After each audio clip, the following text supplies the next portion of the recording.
The Hound of the Baskervilles by Sir Arthur Conan Doyle.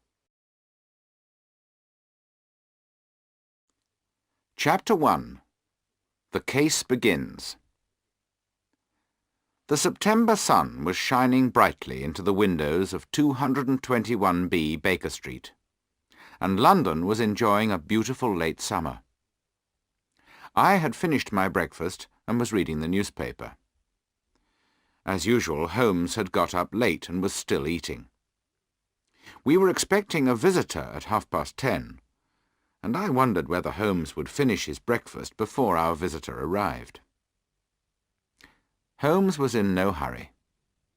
He was reading once again a letter he had received 3 days ago. It was from Dr. James Mortimer, who asked for an appointment with Holmes. "Well, Watson," Holmes said to me, "I'm afraid that a doctor from Devonshire won't bring us anything of real interest. His letter doesn't tell us anything about his business, though he says it's very important. I hope we can help him." At exactly 10:30 there was a knock on our front door. "Good," said Holmes. "Dr. Mortimer is clearly a man who will not waste our time." We stood up as our visitor was brought into the room. "Good morning, gentlemen," he said. "I'm Dr. James Mortimer from Grimpen in Devonshire, and I think you must be Mr. Sherlock Holmes?" He shook hands with Holmes, who said, "How do you do, Dr. Mortimer? May I introduce my good friend Dr. John Watson, who helps me with my cases? I hope you will allow him to listen to our conversation." "Of course," said Mortimer, as he turned to me and shook hands. "I need your help very badly, Mr. Holmes. If it will be useful for Dr. Watson to hear what I have to say, please let him stay and listen." Mortimer did not look like a country doctor. He was very tall and thin. He had a long, thin nose. His grey eyes were bright, and he wore gold glasses. His coat and trousers were old and worn. His face was young, but his shoulders were bent like an old man's, and his head was pushed forward. He took some papers from his pocket and said, "Mr. Holmes, I need your help and advice. Something very strange and frightening has been happening." "Sit down, Dr. Mortimer," said Holmes, "and tell us your problem. I'll help you if I can." Chapter 2. The Baskerville Papers. "These papers were given to me by Sir Charles Baskerville," said Dr. Mortimer. "He asked me to take good care of them. You may remember that Sir Charles died suddenly 3 months ago. His death caused much excitement in Devonshire, the county where Baskerville Hall is. Sir Charles was a sensible man, but he believed the story which is told in these papers." Dr. Mortimer went on. "The story is about the Baskerville family. I have come to see you because I need your help. I think that something terrible is going to happen in the next 24 hours. But you can't help me unless you know the story in these papers. May I read them to you?" "Please continue, Dr. Mortimer," said Holmes, and sat back in his chair with his eyes shut. Mortimer began to read in his high, rather strange voice. "I, William Baskerville, write this for my sons in the year 1742. My father told me about the Hound of the Baskervilles. He told me when it was first seen, and I believe his story was true. I want you, my sons, to read this story carefully. I want you to know that God punishes those who do evil, But never forget that he will forgive those who are sorry for any evil they have done. 100 years ago, in 1640, the head of the Baskerville family was Sir Hugo Baskerville. He was a wild and evil man. He was cruel and enjoyed hurting people. Sir Hugo fell in love with the daughter of a farmer who was a neighbour of his.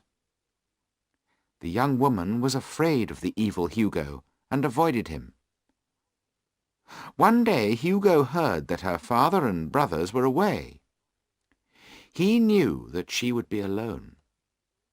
So he rode to the farm with 5 or 6 of his evil friends. They made the girl go back to Baskerville Hall with them, and locked her in a room upstairs. Then they sat down in the great dining hall to drink.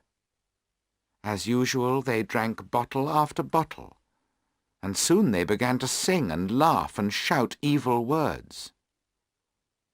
The girl upstairs, who was already very frightened, felt desperate when she heard the terrible things they were shouting. So she did a very brave thing. She opened the window, climbed out of the room and down the ivy on the wall. Then she started to run across the moor towards her home. A little while later, Hugo left his friends and went upstairs to the room to take her some food and drink. When he found an open window and an empty room, he behaved like a man who was mad. He ran down the stairs. He screamed that he would give himself to the devil if he caught the girl before she reached home. Some of Hugo's drunken friends told him to let the hounds chase her, and so he ran from the house and unlocked the dogs. Then he jumped onto his black horse and rode off over the moor with the hounds running and crying around him. Hugo's friends fetched their horses and followed him. There were 13 of them. After a mile or 2 they passed an old farmer, and asked him if he had seen Sir Hugo and the hounds. The man looked half mad with fear, and spoke with difficulty. He said that he had seen the girl and the hounds running close behind her. Sir Hugo had been riding just behind the hounds. "But I have seen more than that," the old man said. "Behind Sir Hugo, I saw a huge and terrible hound running silently. May God keep me safe from that hound of hell." The 13 men laughed at the old man and rode on. But their laughter soon stopped when they saw Sir Hugo's horse running wildly towards them without a rider. The 13 men moved closer together as they rode on. They were suddenly afraid. Over the moor they went, until at last they caught up with the hounds. Everyone in the county knew that the Baskerville hounds were brave and strong. But now they were standing at the head of a deep valley in the moor with their ears and tails down. They were very frightened. Hugo's friends stopped. Most of them would not go on, but 3 were brave enough to go down into the valley. The valley had a wide, flat floor. In the middle of the flat ground stood 2 great stones. They had stood there for thousands of years.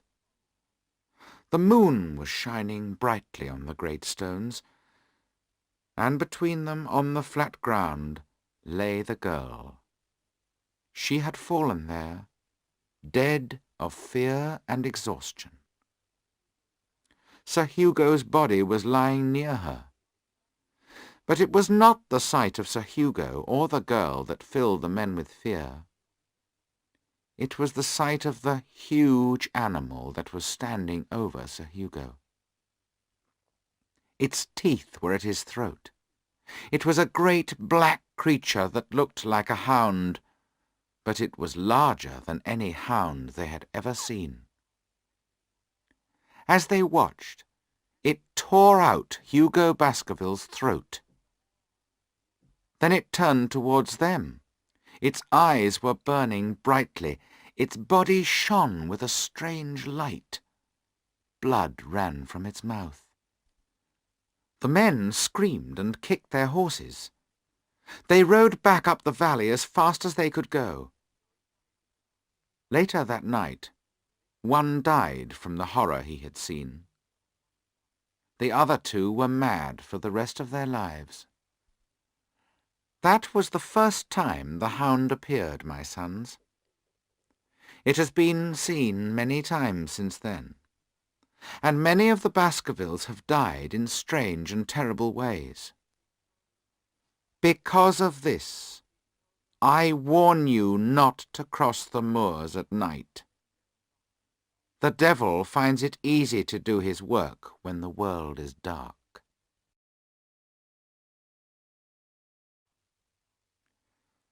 Chapter 3. How Sir Charles Died.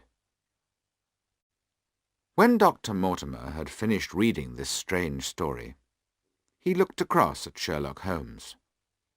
Holmes looked bored. "Did you find the story interesting?" asked Dr. Mortimer. "It may interest a collector of stories to frighten children," said Holmes. Dr. Mortimer took a newspaper from another pocket. "Now, Mr. Holmes, let me read you something which was written only 3 months ago.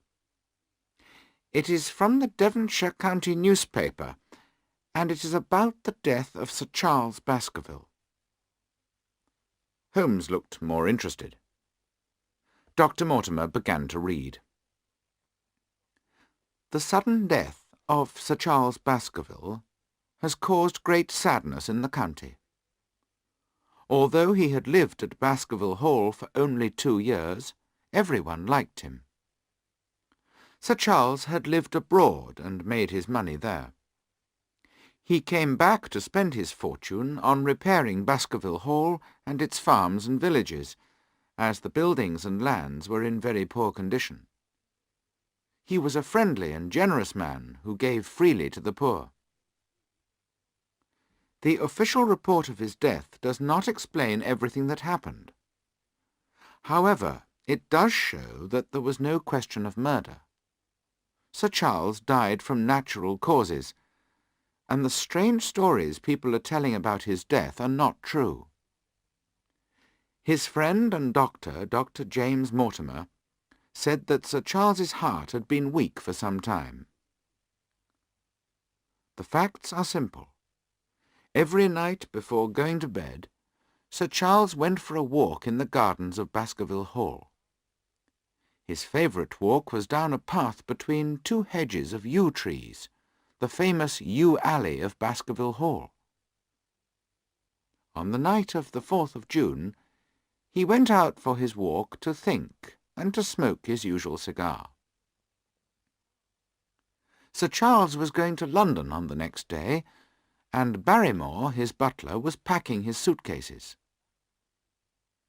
By midnight, Barrymore was worried that Sir Charles had not returned, so he went to look for him. He found the door of the hall open. The day had been rainy and wet, so Barrymore saw the prints left by Sir Charles's shoes as he had walked down the alley. Halfway down the alley is a gate which leads to the moor. There were signs that Sir Charles had stood there for some time. Barrymore followed the footprints to the far end of the alley, and there he found Sir Charles's body. Barrymore reported something interesting about the footprints. He said that they changed between the moor gate and the end of the alley.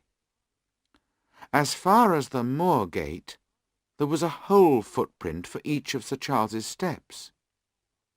After he passed the gate, only toe prints could be seen.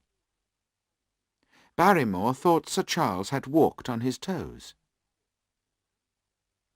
A man called Murphy, who buys and sells horses, was not far away at the time of Sir Charles's death. He had been drinking a lot of beer, but he says he heard cries. He's not sure where they came from. Dr. Mortimer was called to look at Sir Charles's body. There were no signs that Sir Charles had been murdered, but Dr. Mortimer did not recognize his friend's face. The whole shape of it was changed. However, this often happens with deaths which are caused by weak hearts. When Dr. Mortimer looked at the body, he found that this was in fact what had happened. Sir Charles's weak heart had failed, and this had caused his death. Everyone hopes that the new head of the Baskerville family will move quickly into the hall. Sir Charles's good work must go on. The new head of the Baskerville family will be Sir Henry Baskerville, if he is still alive and if the lawyers can find him. He is the son of Sir Charles Baskerville's younger brother, who died some years ago. The young man has been living in the USA. The Baskerville lawyers are trying to contact him to tell him about his good fortune. Dr. Mortimer put the newspaper back into his pocket. Those are the official facts about the death of Sir Charles. They are the facts that everyone knows, Mr. Holmes, he said. Thank you for informing me about this interesting case, Holmes said. I read about it at the time, but I heard none of the details. The newspaper gives the facts that everybody knows. Now, I want you to tell me all the other facts that you know. What do you know about the strange stories? I haven't told anyone these other facts, said Dr. Mortimer. I am a man of science, as you know. I have always believed that there are sensible explanations for everything. I didn't want to say anything that could stop Sir Henry from coming to live at the Hall. But I will tell you the details that were not in the report. In the months before his death, Dr. Mortimer went on, Sir Charles was a very worried man. He was near to breaking down. He believed the story of the Hound of the Baskervilles. He refused to go out at night. He often asked me whether I had seen any strange animal or heard the cry of a hound on the moor at night. He always got very excited when he asked this question. I remember driving up to the Hall one evening about 3 weeks before he died. He was standing at the door. I went up to him and saw him staring at something behind me. There was a look of horror on his face. I turned quickly and saw something moving between the trees. It looked like a small black cow. He was so frightened that I went to look for the animal. It had disappeared, but Sir Charles was very worried. I stayed with him all the evening. It was then he gave me the old papers I have read to you. What I saw that evening may be important when you consider what happened on the night of his death. When Barrymore, the butler, found Sir Charles's body, he sent someone to fetch me. I checked all the facts. I have just read them to you, and they are all true. But Barrymore said one thing that was not true. He said that there were no other prints on the ground around the body. He did not notice any, but I did. They were not close to the body, but they were fresh and clear. "Footprints?" asked Holmes. "Yes, footprints," said Mortimer. "A man's or a woman's?" asked Holmes. Dr. Mortimer looked at us strangely for a moment. His voice became a whisper as he answered. "Mr. Holmes, they were the footprints of a huge hound."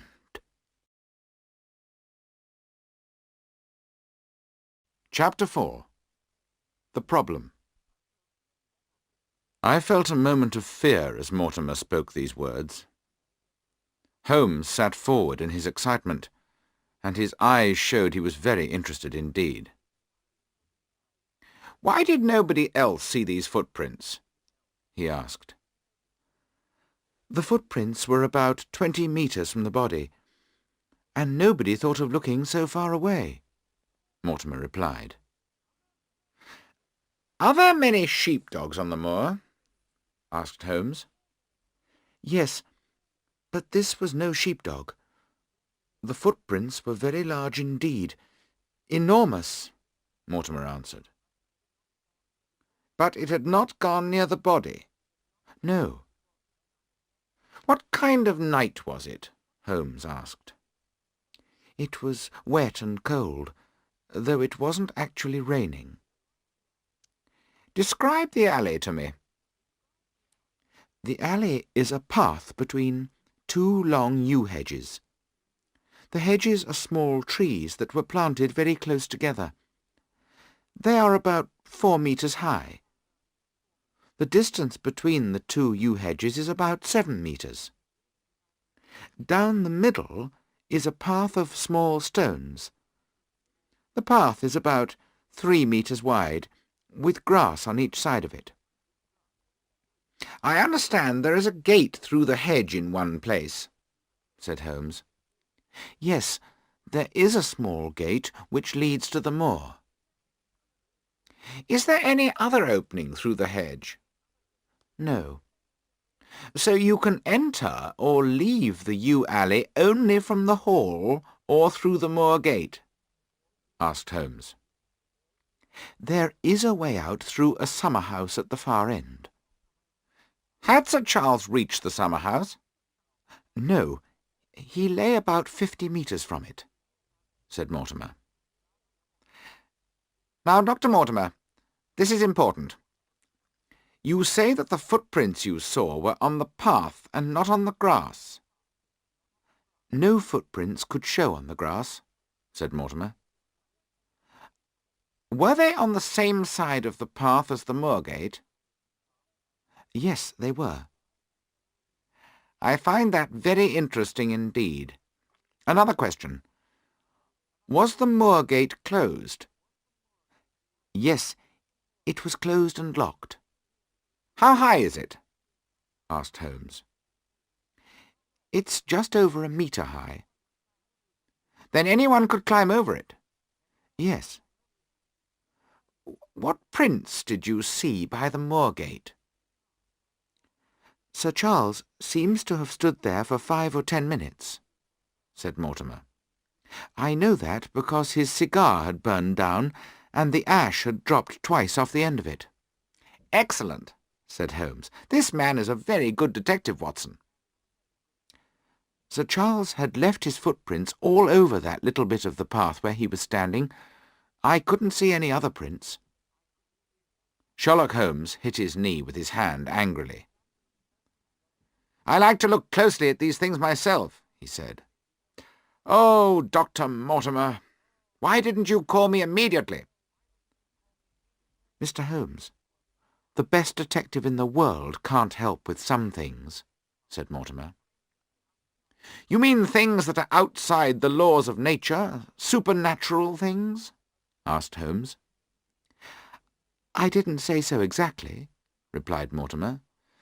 "But since Sir Charles died, I have heard about a number of things that seem to be supernatural.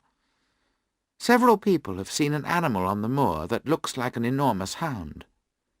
They all agree that it was a huge creature which shone with a strange light like a ghost. I have questioned these people carefully. They are all sensible people. They all tell the same story. Although they have only seen the creature far away, it is exactly like the hellhound of the Baskervilles story.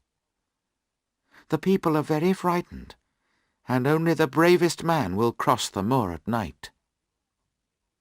"And you, a man of science, believe that the creature is supernatural, something from another world?"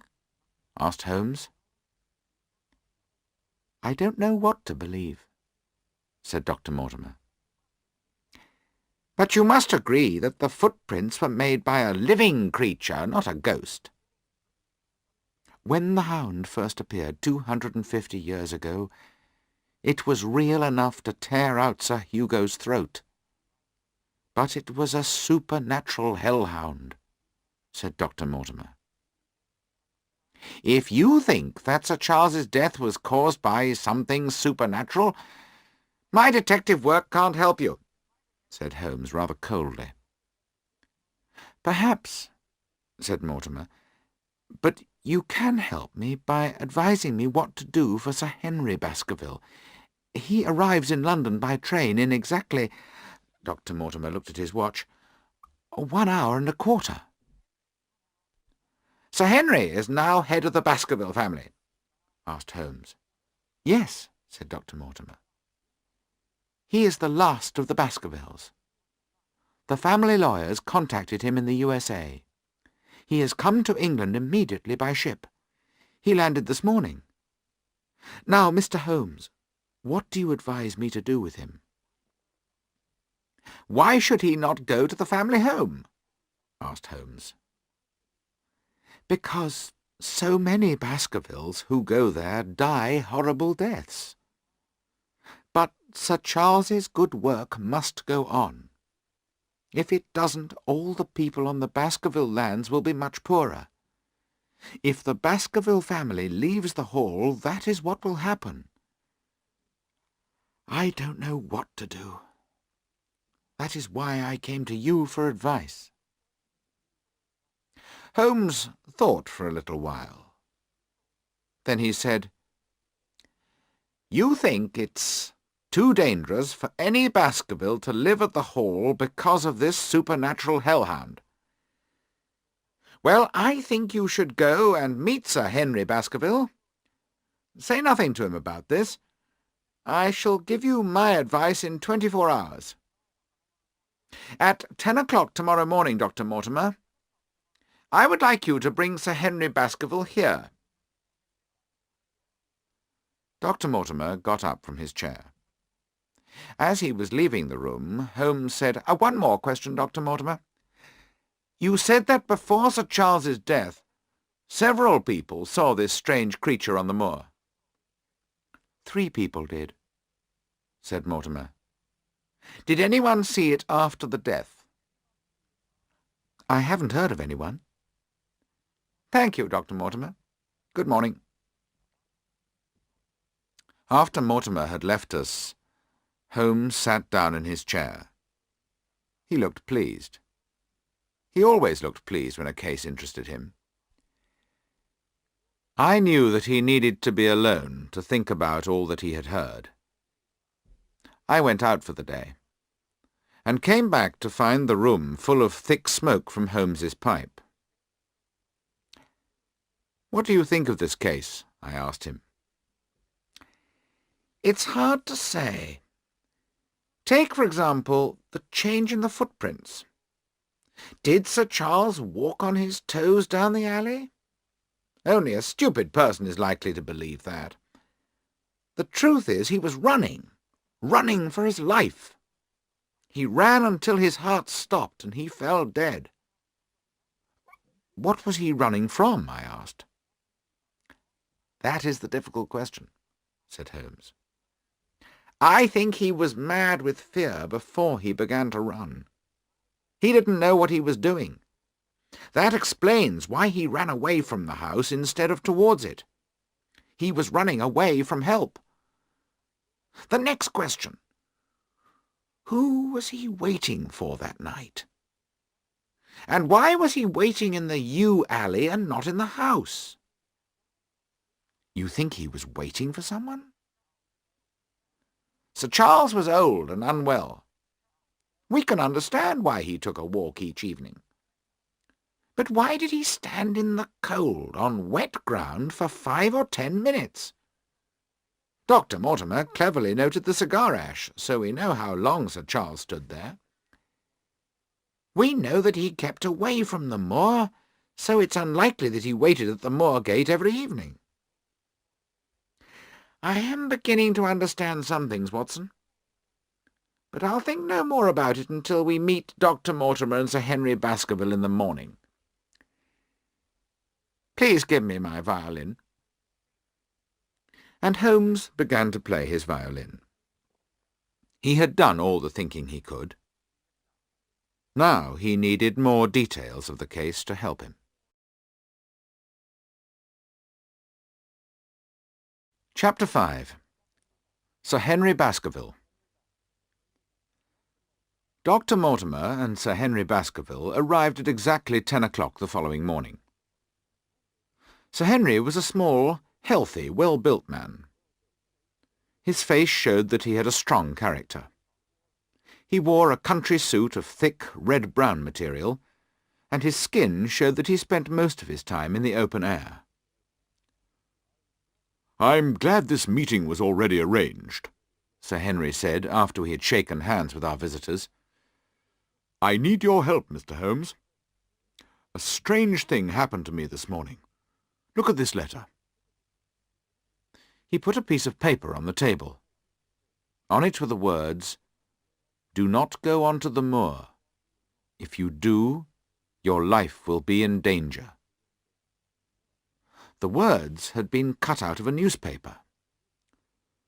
"Can you tell me, Mr. Holmes, what this means, and who is so interested in me?" Sir Henry asked. "This is very interesting," said Holmes. "Look how badly it has been done. I think the writer was in a hurry. Why? Perhaps because he did not want somebody to see him.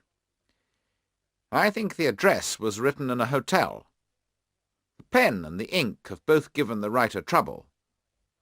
The pen has run dry 3 times in writing a short address. There was probably very little ink in the bottle.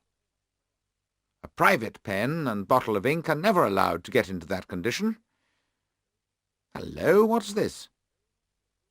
He was holding the letter only a few centimetres from his eyes.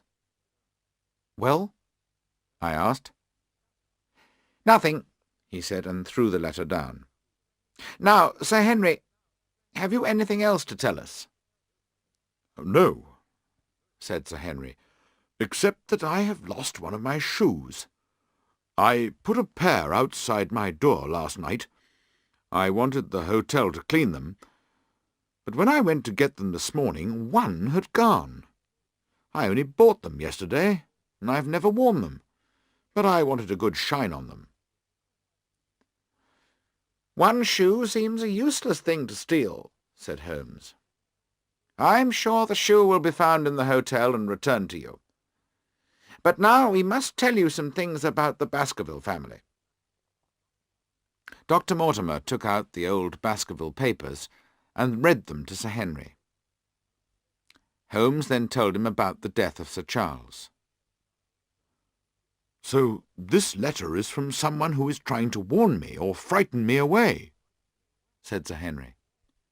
"Yes," said Holmes, "and we have to decide if it is sensible for you to go to Baskerville Hall.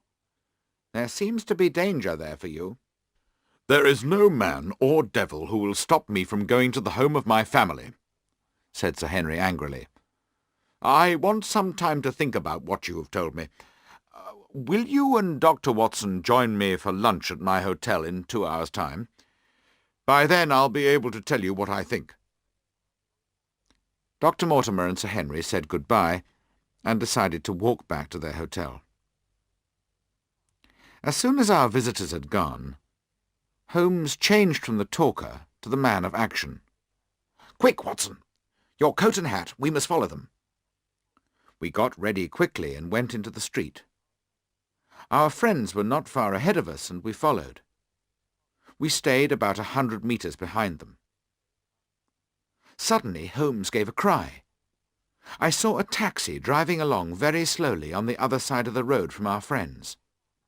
"That's our man, Watson! Come along! We'll have a good look at him." I saw a man with a large black beard looking out at the taxi window. He had been following and watching our friends. But when he saw us running towards him, he shouted something to the driver, and the taxi drove off quickly down the road. Holmes looked round for another taxi, but could not see one. He began to run after the first taxi, but it was soon out of sight. "Well, I got the number of the taxi," said Holmes, "so I can find the driver. He may be able to tell us something about his passenger. Would you recognize the man if you saw him again?" "Only his beard," I said. "He wanted us to recognize the beard," said Holmes. "I think it was a false one."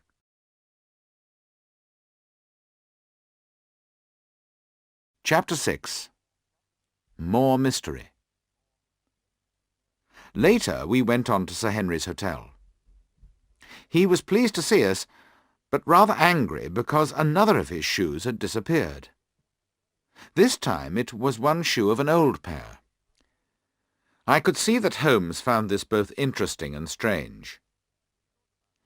He thought about it for a few moments, but said nothing, except that he did not understand why a second shoe had been stolen.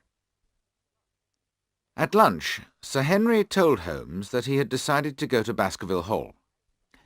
"I think you have decided to do the right thing," said Holmes. "I know somebody is following you. If someone tries to harm you in London, it will be hard to stop him or catch him afterwards. In the country we have a better chance." Holmes went on to tell them about what we had seen that morning. Then he asked Dr. Mortimer if anyone with a large black beard lived in or near Baskerville Hall. "Yes," said Dr. Mortimer. "Barrymore, Sir Charles's butler, has a black beard." "We must check whether Barrymore is in London or at Baskerville Hall," said Holmes. "I shall send a telegram to Barrymore at the Hall which will say, 'Is everything ready for Sir Henry?' Then I'll send another telegram to the local post office. This one will say, 'Please put telegram to Mr. Barrymore into his own hand. If he is away, please return telegram to Sir Henry Baskerville.' I'll give your address at this hotel. We shall know before evening whether Barrymore is in Devonshire or not." "Barrymore and his wife have a very fine home and nothing to do while the family is not living in the Hall," said Sir Henry. "That's true," said Holmes. "Did the Barrymores receive anything from Sir Charles's will? And did they know that they would get some money when he died?" "Yes," said Dr. Mortimer.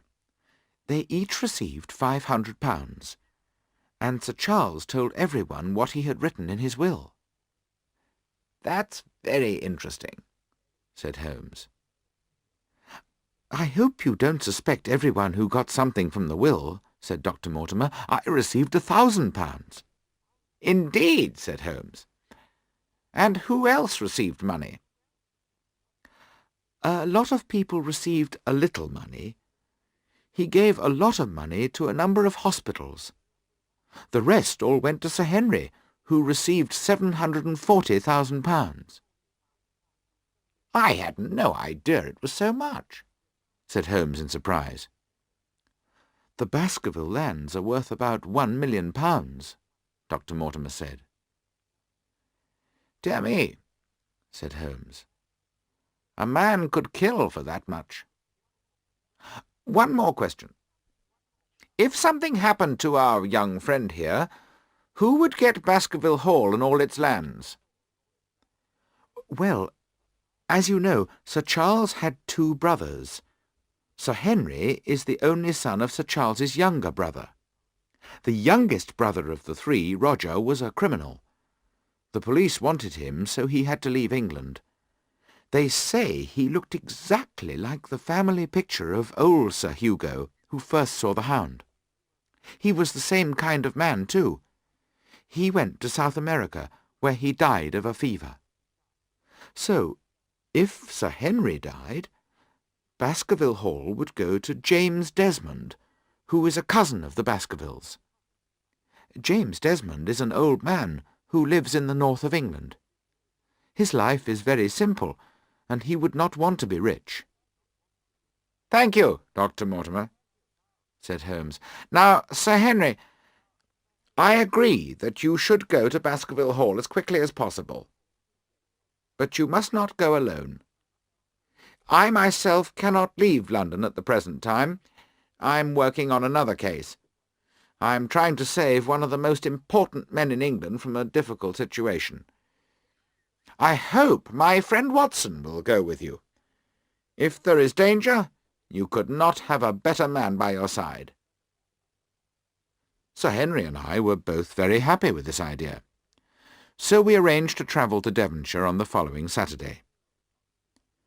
Just as we were leaving Sir Henry's room, he gave a cry and got down on his knees by the table.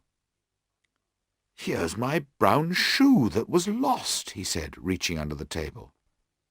"That's very strange," said Dr. Mortimer. "We both searched the room before lunch, and it wasn't under the table then."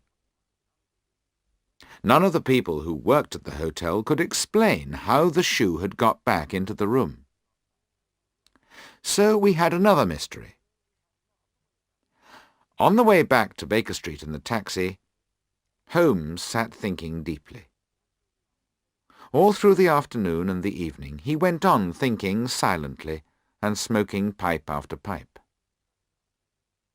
Just before dinner a telegram arrived. It was from Sir Henry and said, "Have just heard that Barrymore is at the Hall." "So we don't have the answer to the mystery of the man with the beard," said Holmes. "But perhaps we shall soon have an answer to another question." At that moment the doorbell rang. It was the driver of the bearded man's taxi. "I got a message that you wanted to see me," said the driver. "I hope there's nothing wrong." "No, no, my good man," said Holmes. "In fact, I'll give you some money if you can answer my questions clearly. Tell me all about the man in your taxi this morning. He was watching this house at 10 o'clock, and then told you to follow the two gentlemen who came out of it." The taxi driver was surprised at how much Holmes seemed to know. He answered, "The man told me that he was a detective, and that I should say nothing about him to anyone." "This is a serious business," said Holmes, "and you will be in trouble if you try to hide anything. What can you tell me?" "The man told me his name," said the driver. Holmes looked like a man who has just won an important game. "That was not very clever of him," he said. "What was his name?" "His name," said the taxi driver, "was Sherlock Holmes." I have never seen my friend look more surprised. Then he laughed loudly. "Tell me where he got into your taxi and everything that happened." We already knew most of what the taxi driver told us. But we learned that after we had lost sight of the taxi, it had gone to Waterloo Station, where the man had caught his train. The taxi driver said that the man was well dressed and had a black beard and pale face. He was about 40 and not very tall. The driver did not know the colour of the man's eyes. Holmes gave the man £1 and sent him away. Then he said, "We have a very clever enemy, Watson. He is winning the game at the moment. We have no answers at all to the strange things that have happened in London. I hope you are more successful at Baskerville Hall, but I am not happy about sending you there. There is too much danger in this case."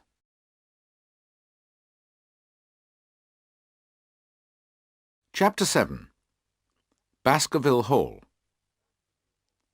Holmes came to Waterloo Station to say good-bye to us.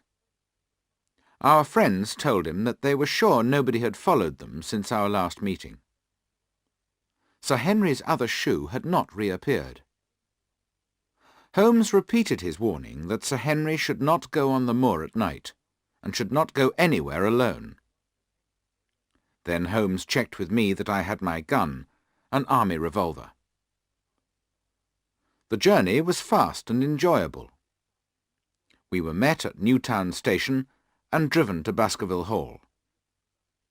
The countryside we drove through was beautiful, but behind it we could see the long, dark, frightening hills of the moor.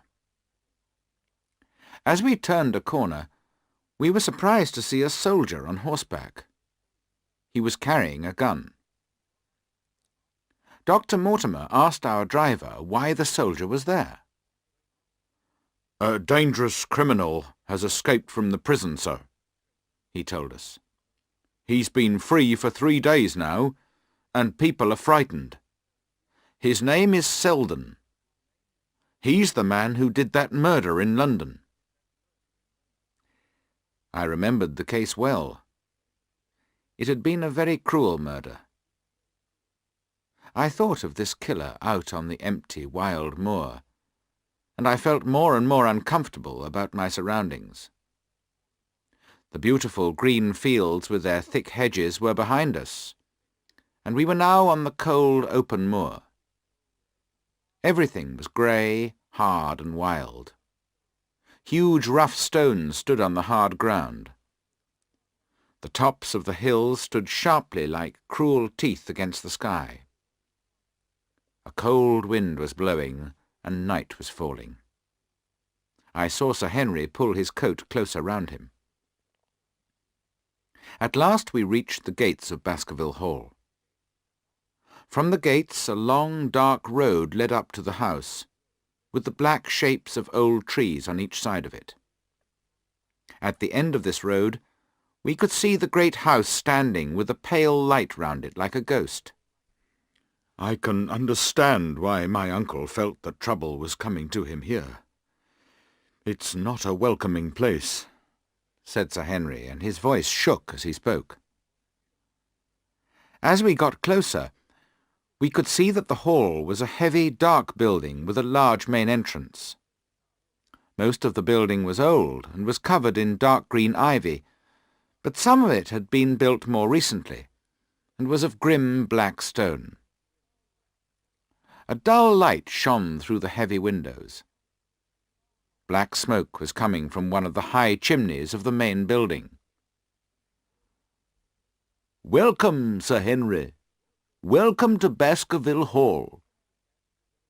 Barrymore, the butler, and his wife were waiting on the steps at the main entrance. They came down and took our suitcases into the house. Dr. Mortimer left us to go home, and we went into the hall where a fire was burning. It was a fine room, large and high. "It's exactly as I imagined an old family home," Sir Henry said. Barrymore showed us to our rooms. He was a tall, handsome man with a full black beard. After we had washed and changed our clothes, he brought our dinner. The dining room was not very welcoming. It needed more lights to make it brighter. On the walls were the pictures of the Baskervilles of the past. They looked down on us silently, and did nothing to make us feel happier. After dinner we went to our rooms. Before I got into bed, I looked out of my window. A strong wind sang sadly as it bent the trees in front of the hall. A half-moon shone through the dark flying clouds onto the wild and empty moor. I could not sleep. Then suddenly, in the middle of the night, I heard very clearly the sound of a woman crying. It was the crying of a person who was hurt by some deep sadness. The sound was not far away and was certainly in the house. Chapter 8. The Stapletons of Penn House. The next morning was sunny, and we were much more cheerful. I told Sir Henry about the crying I had heard. He rang the bell to call Barrymore, and asked him if he could explain the crying. Barrymore's face went white when he heard Sir Henry's question. "There are only 2 women in the house, Sir Henry," he answered. "One is the maid, who sleeps on the other side of the house. The other is my wife, and she was certainly not crying." But he was telling a lie. I saw Mrs. Barrymore after breakfast. The sun was full on her face, and it was clear she had been crying. Why had Barrymore lied? What deep sadness had made his wife cry? There was a mystery surrounding this black-bearded, handsome man. Was it possible that Barrymore was in fact the man who had been watching Sir Henry in London? I decided I must check with the local post office that the telegram had really been put into Barrymore's own hands. While Sir Henry worked at some papers, I walked to the post office. It was in the nearest village, which was called Grimpen. I spoke to the boy who had taken the telegram to the hall. "Did you give it to Mr. Barrymore himself?" I asked. "Well," the boy said, "he was working up on the roof, so I couldn't give it to him. I gave it to Mrs. Barrymore, and she promised to give it to him at once." "Did you see Mr. Barrymore?" I asked him. "No," said the boy. "But why did his wife say he was up on the roof if he wasn't?" It was hopeless to ask any more questions. It was clear that Holmes's cleverness with a telegram had not given us the proof we needed. I was walking away from the post office when I heard someone running after me. A voice called me by name, and I turned. I expected to see Dr. Mortimer, as I knew nobody else in the village. To my surprise, it was a stranger. He was a small, thin man between 30 and 40 years old, with fair hair and no beard. He was carrying a butterfly net and a box for putting butterflies in. "I hope you will excuse me for introducing myself, Dr. Watson," he said as he came up to me. "My name is Stapleton. I was in Dr. Mortimer's house, and we saw you. He told me who you are. May I walk along with you? This path back to the hall goes near my home, Penn House. Please come in and meet my sister, and spend an hour with us." I accepted Stapleton's invitation, and we walked together. "I know that you are a close friend of Sherlock Holmes," said Stapleton. "Has Mr. Holmes any ideas about Sir Charles's death?" "I'm afraid I can't answer that question," I said. "Will Mr. Holmes visit us himself?" he asked. "He can't leave London at the moment," I answered. I was rather surprised that he was asking me these questions. We walked on. Stapleton told me that he and his sister had lived in Devonshire for only 2 years. They had moved there soon after Sir Charles had begun to live in Baskerville Hall.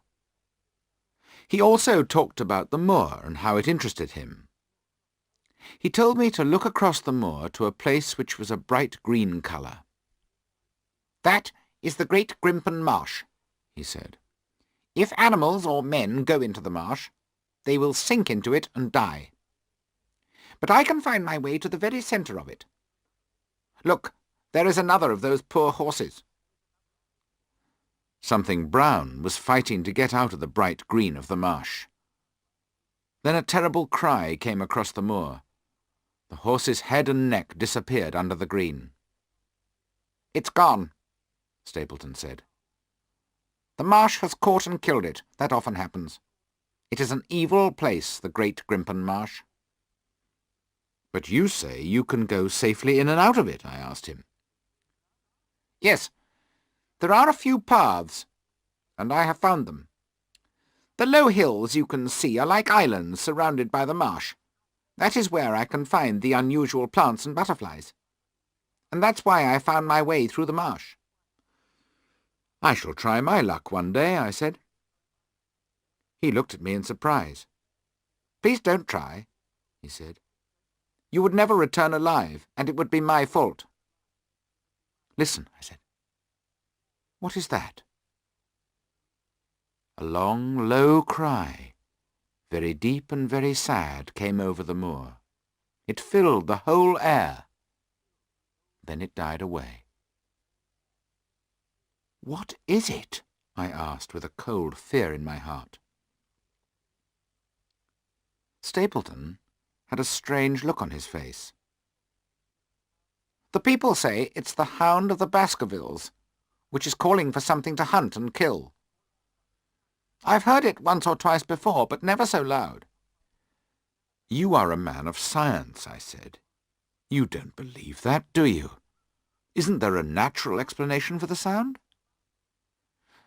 A marsh makes strange noises sometimes. It is the water and the wet ground moving.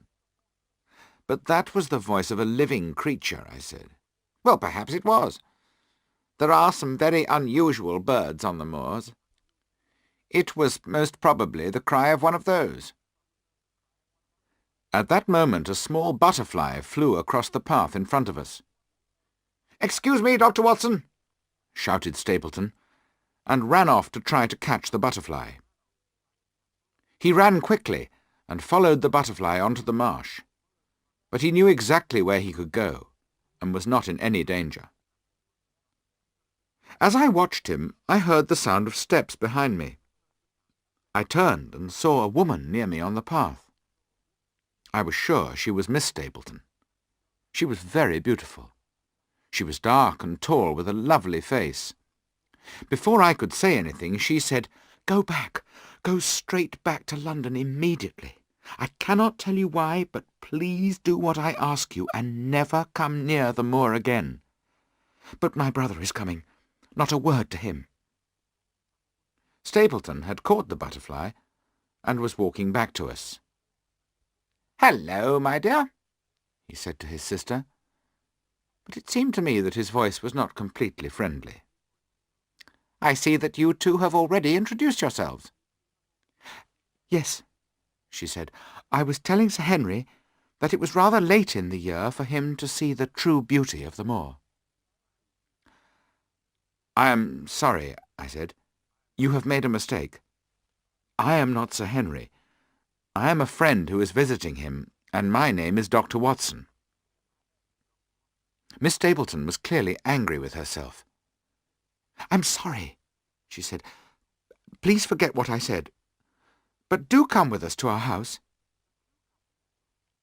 The house was lonely and rather grim. I wondered why the two of them had come to live so far away from anyone else.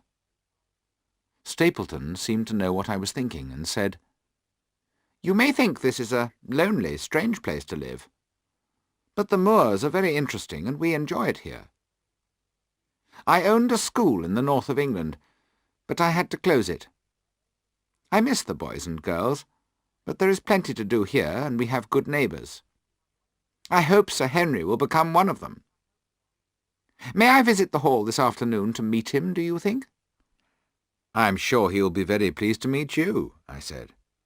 "I must go back to the hall now, and I shall tell him immediately."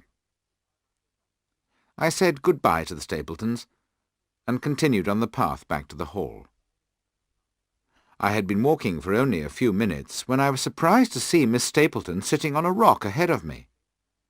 She was breathing quickly, and I realized she had run by a quicker way to get ahead of me.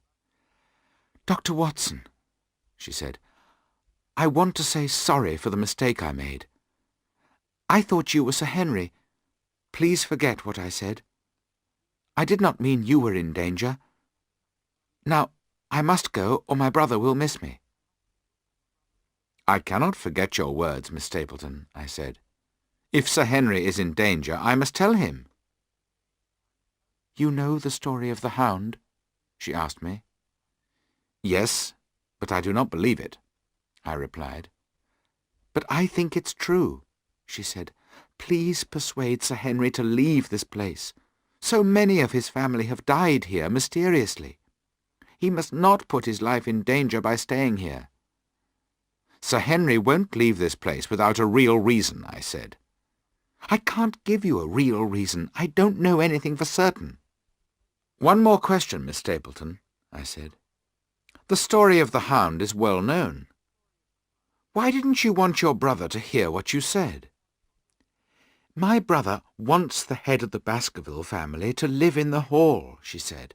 "He wants Sir Henry to continue the good work that Sir Charles began. He doesn't want Sir Henry to go and live in another place. So he doesn't want me to talk about the hound. I must go now, or my brother will guess I have been speaking to you. Goodbye."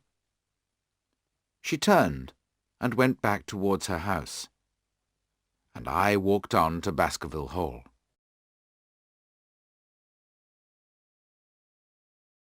Chapter 9. The Escaped Prisoner. Mr. Stapleton came to the hall and met Sir Henry that same afternoon. The next morning he took us to the place where the evil Sir Hugo died.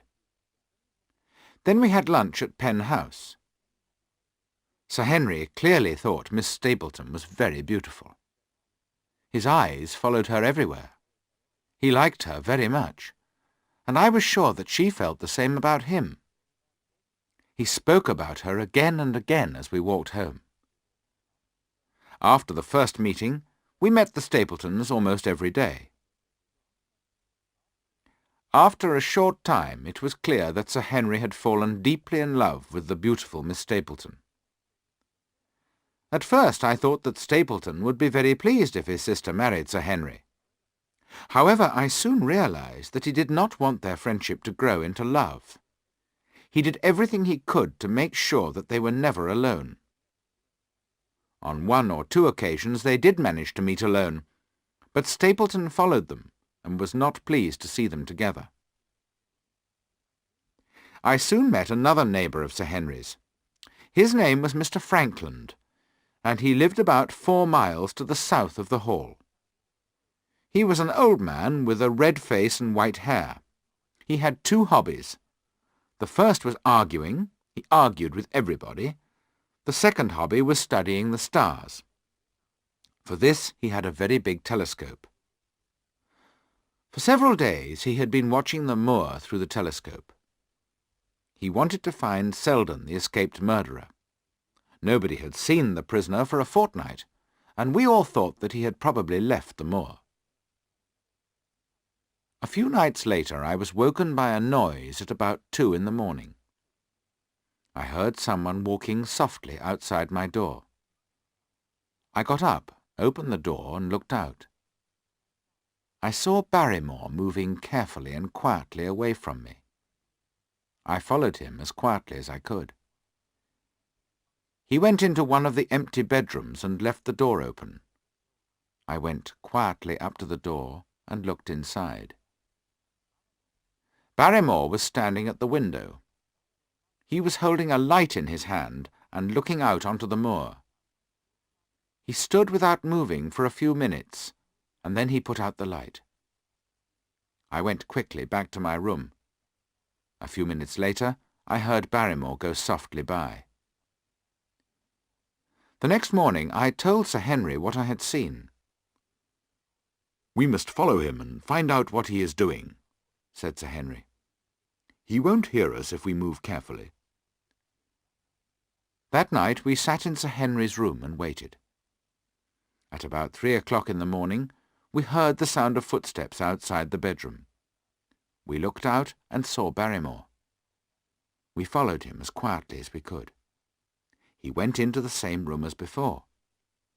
We reached the door and looked in. There was Barrymore, with the light in his hand, looking out across the moor, exactly as I'd seen him on the night before. Sir Henry walked into the room and said, "What are you doing here, Barrymore?" Barrymore turned round quickly, surprise and horror on his face. "Nothing, sir," he said.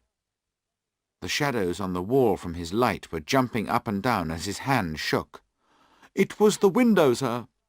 I go round at night to see that they are closed, and this one wasn't shut." "Come now, Barrymore," said Sir Henry. "No lies. What were you doing with that light? You were holding it up to the window." I suddenly had an idea. "I think he was sending a message," I said. "Let's see if there's an answer from someone on the moor." I held the light up to the window and looked out into the darkness. Suddenly a light answered from the moor. "There it is!" I cried. I waved my light backwards and forwards across the window. The light on the moor answered by moving in the same way. "Now, Barrymore, Who is your friend on the moor? What's going on?" "That's my business," said Barrymore. "I won't tell you." "Are you making some criminal plan against me?" Sir Henry said. "No, it's nothing against you, sir," said a voice from behind us. It was Mrs. Barrymore. She had followed us and was standing at the door. "He's doing it for me. My unhappy brother is cold and hungry on the moor. We cannot let him die. Our light is to tell him that food is ready for him. His light shows us where to take it." "Then your brother is—" began Sir Henry. "The escaped prisoner, sir. Selden, the murderer. He is my younger brother. He has done evil things, but to me he is still the little boy I loved and cared for. I had to help him. Everything my husband has done has been for me. Please don't take his job from him. It's not his fault."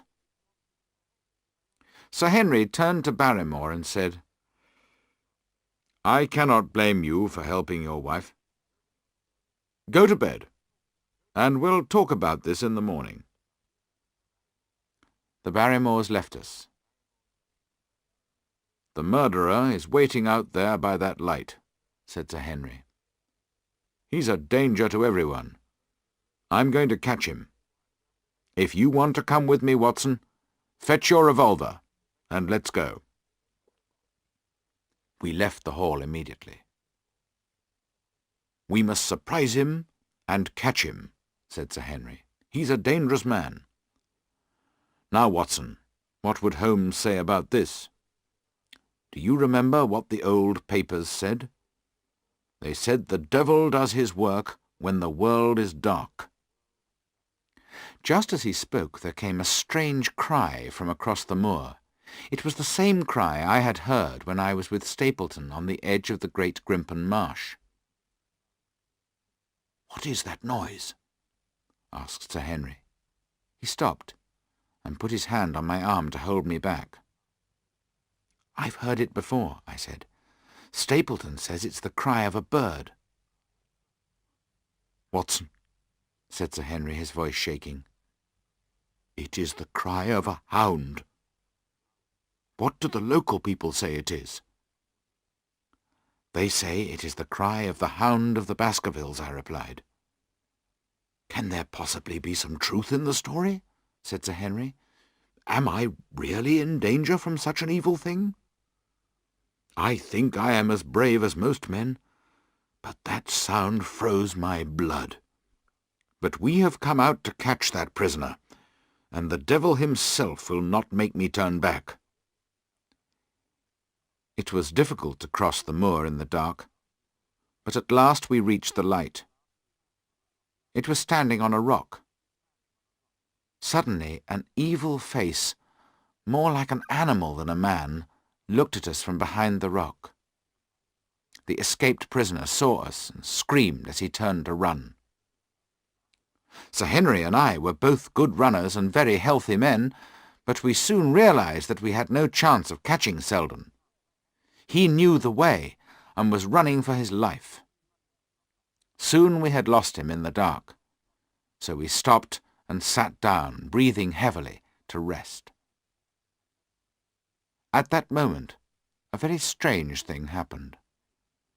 The moon was low upon our right, and in its light we could see the top of a hill. On that hill, with the moon behind him, stood a tall, thin man. He was standing perfectly still. He was watching us. It was not Selden, who had been running away from that hill. This man was much taller. With a cry of surprise, I turned to Sir Henry. As I turned, the man disappeared. I wanted to go across to the hill and search for him, but we were tired, and I remembered that Sir Henry might be in danger. So we went back to Baskerville Hall. Who was the tall man I had seen standing against the moon? Was he an enemy or a friend who was watching over us? I wished more and more that Holmes could leave London and come to Baskerville Hall. I wrote to him every few days, and gave him the details of everything that happened and everyone I met.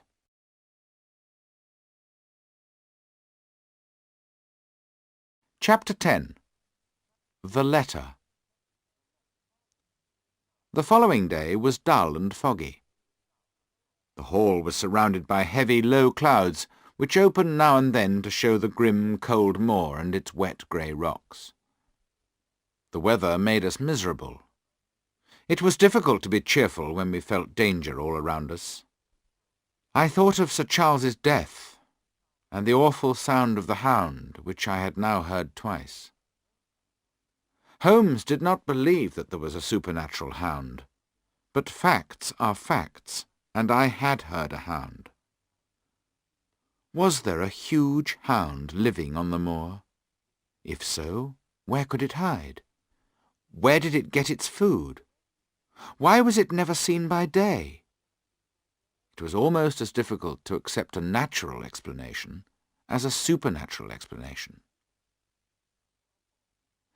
That morning Sir Henry and Barrymore argued about Selden, the escaped prisoner. Barrymore said that it was wrong to try to catch Selden. "But the man is dangerous," said Sir Henry.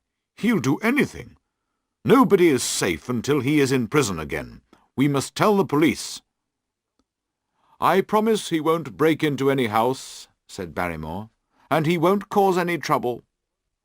In a few days he will catch a boat for South America. Please don't tell the police about him. If you tell the police, my wife and I will be in serious trouble." "What do you say, Watson?" asked Sir Henry, turning to me. "I don't think he will break into houses or cause trouble. If he did, the police would know where to look for him and would catch him. He's not a stupid man." "I hope you're right," said Sir Henry. "I'm sure we're breaking the law. But I don't want to get Barrymore and his wife into trouble, so I shall not tell the police. I shall leave Selden in peace." Barrymore could not find the words to thank Sir Henry enough. Then he said, "You have been so kind to us that I want to do something for you in return. I have never told anyone else. I know something more about poor Sir Charles's death." Sir Henry and I jumped up at once. "Do you know how he died?" Sir Henry asked. "No, sir, I don't know that. But I know why he was waiting at the gate. He was going to meet a woman." "Sir Charles was meeting a woman? Who was the woman?" "I don't know her name," Barrymore said, "but it begins with L.L. "How do you know this, Barrymore?" I asked. "Well, Sir Charles got a letter on the morning of the day he died. It was from Newtown, and the address was in a woman's writing. I forgot all about it, but some time after Sir Charles died, my wife was cleaning the fireplace in his study. She found a letter. Most of it was burned, but the bottom of one page was not burned. On it was written, 'Please, please, burn this letter, and be at the gate by 10 o'clock. L.L.' The paper fell into pieces as my wife went to move it. We don't know who L.L. is, but if you could find out, you might learn more about Sir Charles's death. We haven't told anyone else.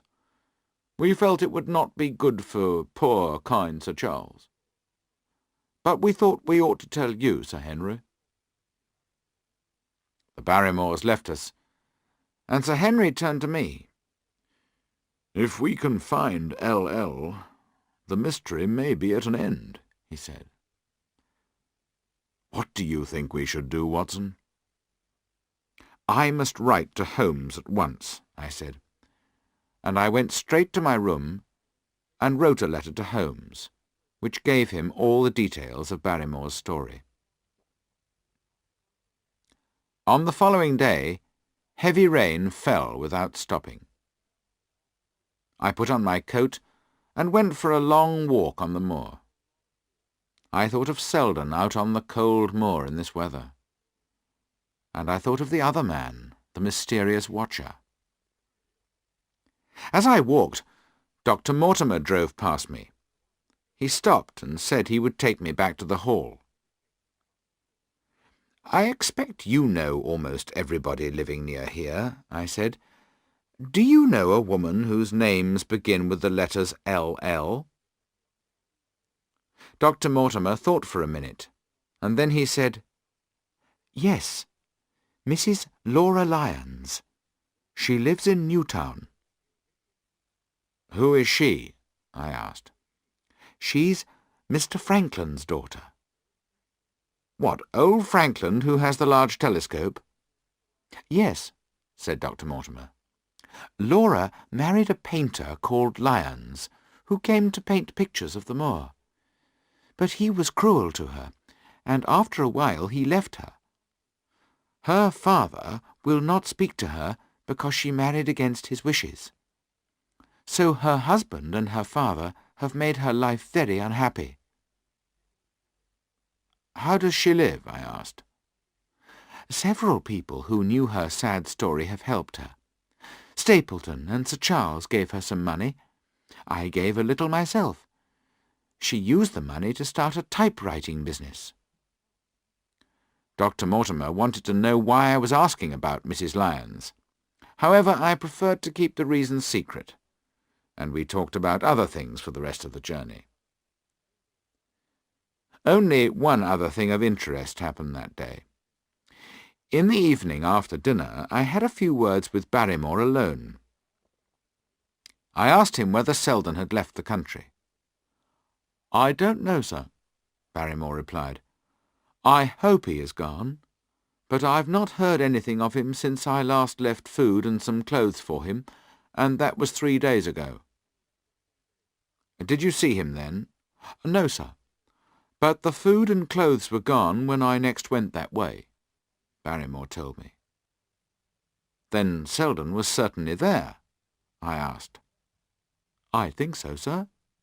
Unless the other man took everything?" I sat very still and looked hard at Barrymore. "You know there is another man, then? Have you seen him?" "No, sir. But Selden told me about him a week or more ago. He's hiding from someone, too, but he is not an escaped prisoner. I don't like it, sir.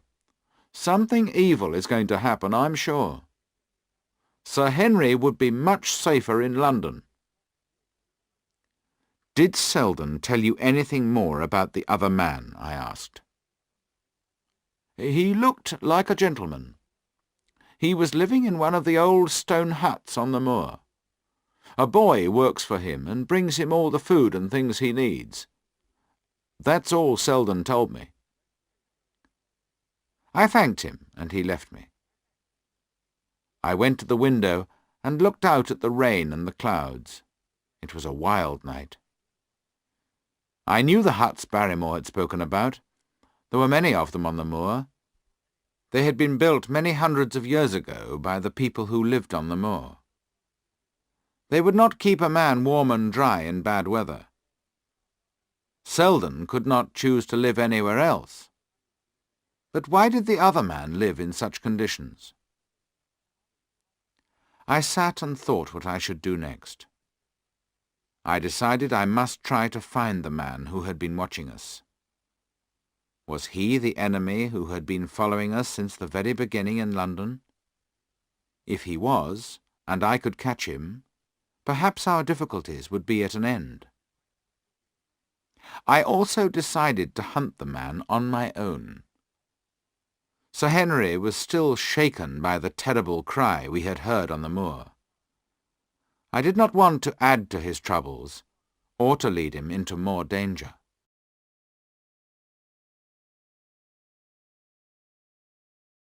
Chapter 11. Laura Lyons. I told Sir Henry about Laura Lyons, and that I wanted to speak to her as soon as possible. Then I went to her house in Newtown. A maid took me into the sitting-room, where a very pretty lady with dark hair was working at a typewriter. I told her who I was, and that I had met her father. "I have no contact with my father," she said. "He gave me no help when I was in trouble. Sir Charles Baskerville and some other kind people helped me when I was poor and hungry." "It is about Sir Charles that I have come to see you," I said. "I want to know if you ever wrote to him and asked him to meet you." She looked very angry, and her face went white. "What a question!" she said. "What right have you to ask me about my private life? But the answer is no." "Surely you are not remembering clearly," I said. "I think you wrote to him on the day that he died, and your letter said, 'Please, please, burn this letter and be at the gate by 10 o'clock.'" For a moment I thought she was going to faint. Then she said in a low voice, "I asked Sir Charles to tell nobody." "You must not think that Sir Charles spoke to anyone about you," I said. "He put the letter on the fire, but not all of it was burnt. Now, did you write that letter to him?" "Yes," she said. "Why should I be ashamed of writing to him? I wanted him to help me. I learned that he was going to London early on the following day, so I asked him to meet me before he went. I could not go to the hall earlier that day."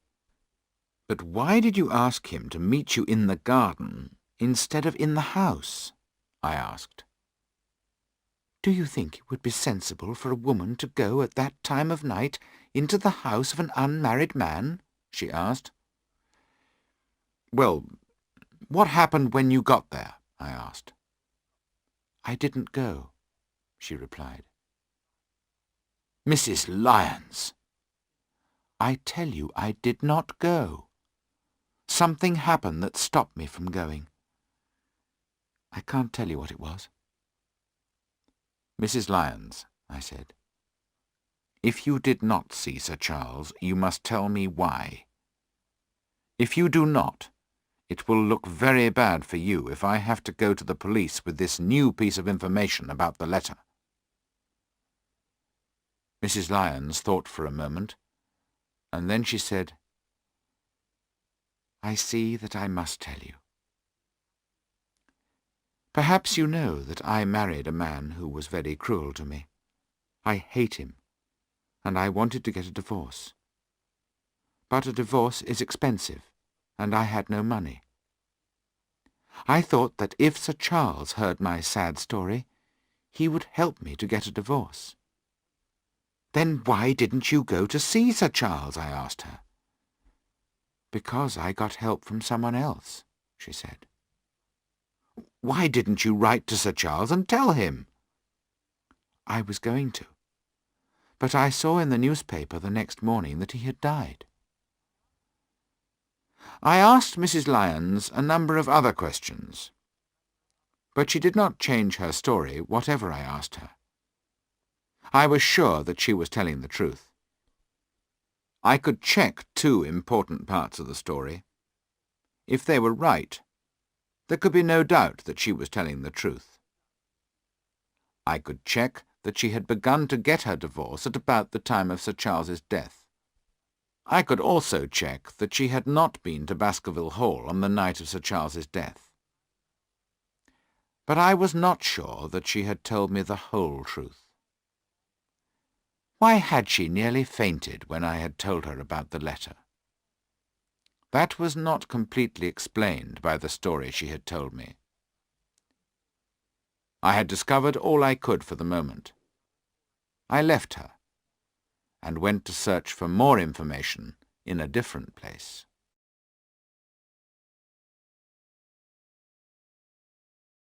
Chapter 12. The Man on the Moor. I drove out of Newtown and went to begin my search for the mysterious man on the moor. There were hundreds of the old stone huts on the moor. Barrymore did not know in which of them the mysterious man was living. I had seen the man on the night when Sir Henry and I had chased Selden, so I decided to start my search near that place. The path I took ran past Mr. Franklin's house, and I saw him standing at his gate. He called to me and invited me to go in and have a drink with him. He had been arguing with the police and was angry with them. He began to tell me about it. "But they will be sorry," he said.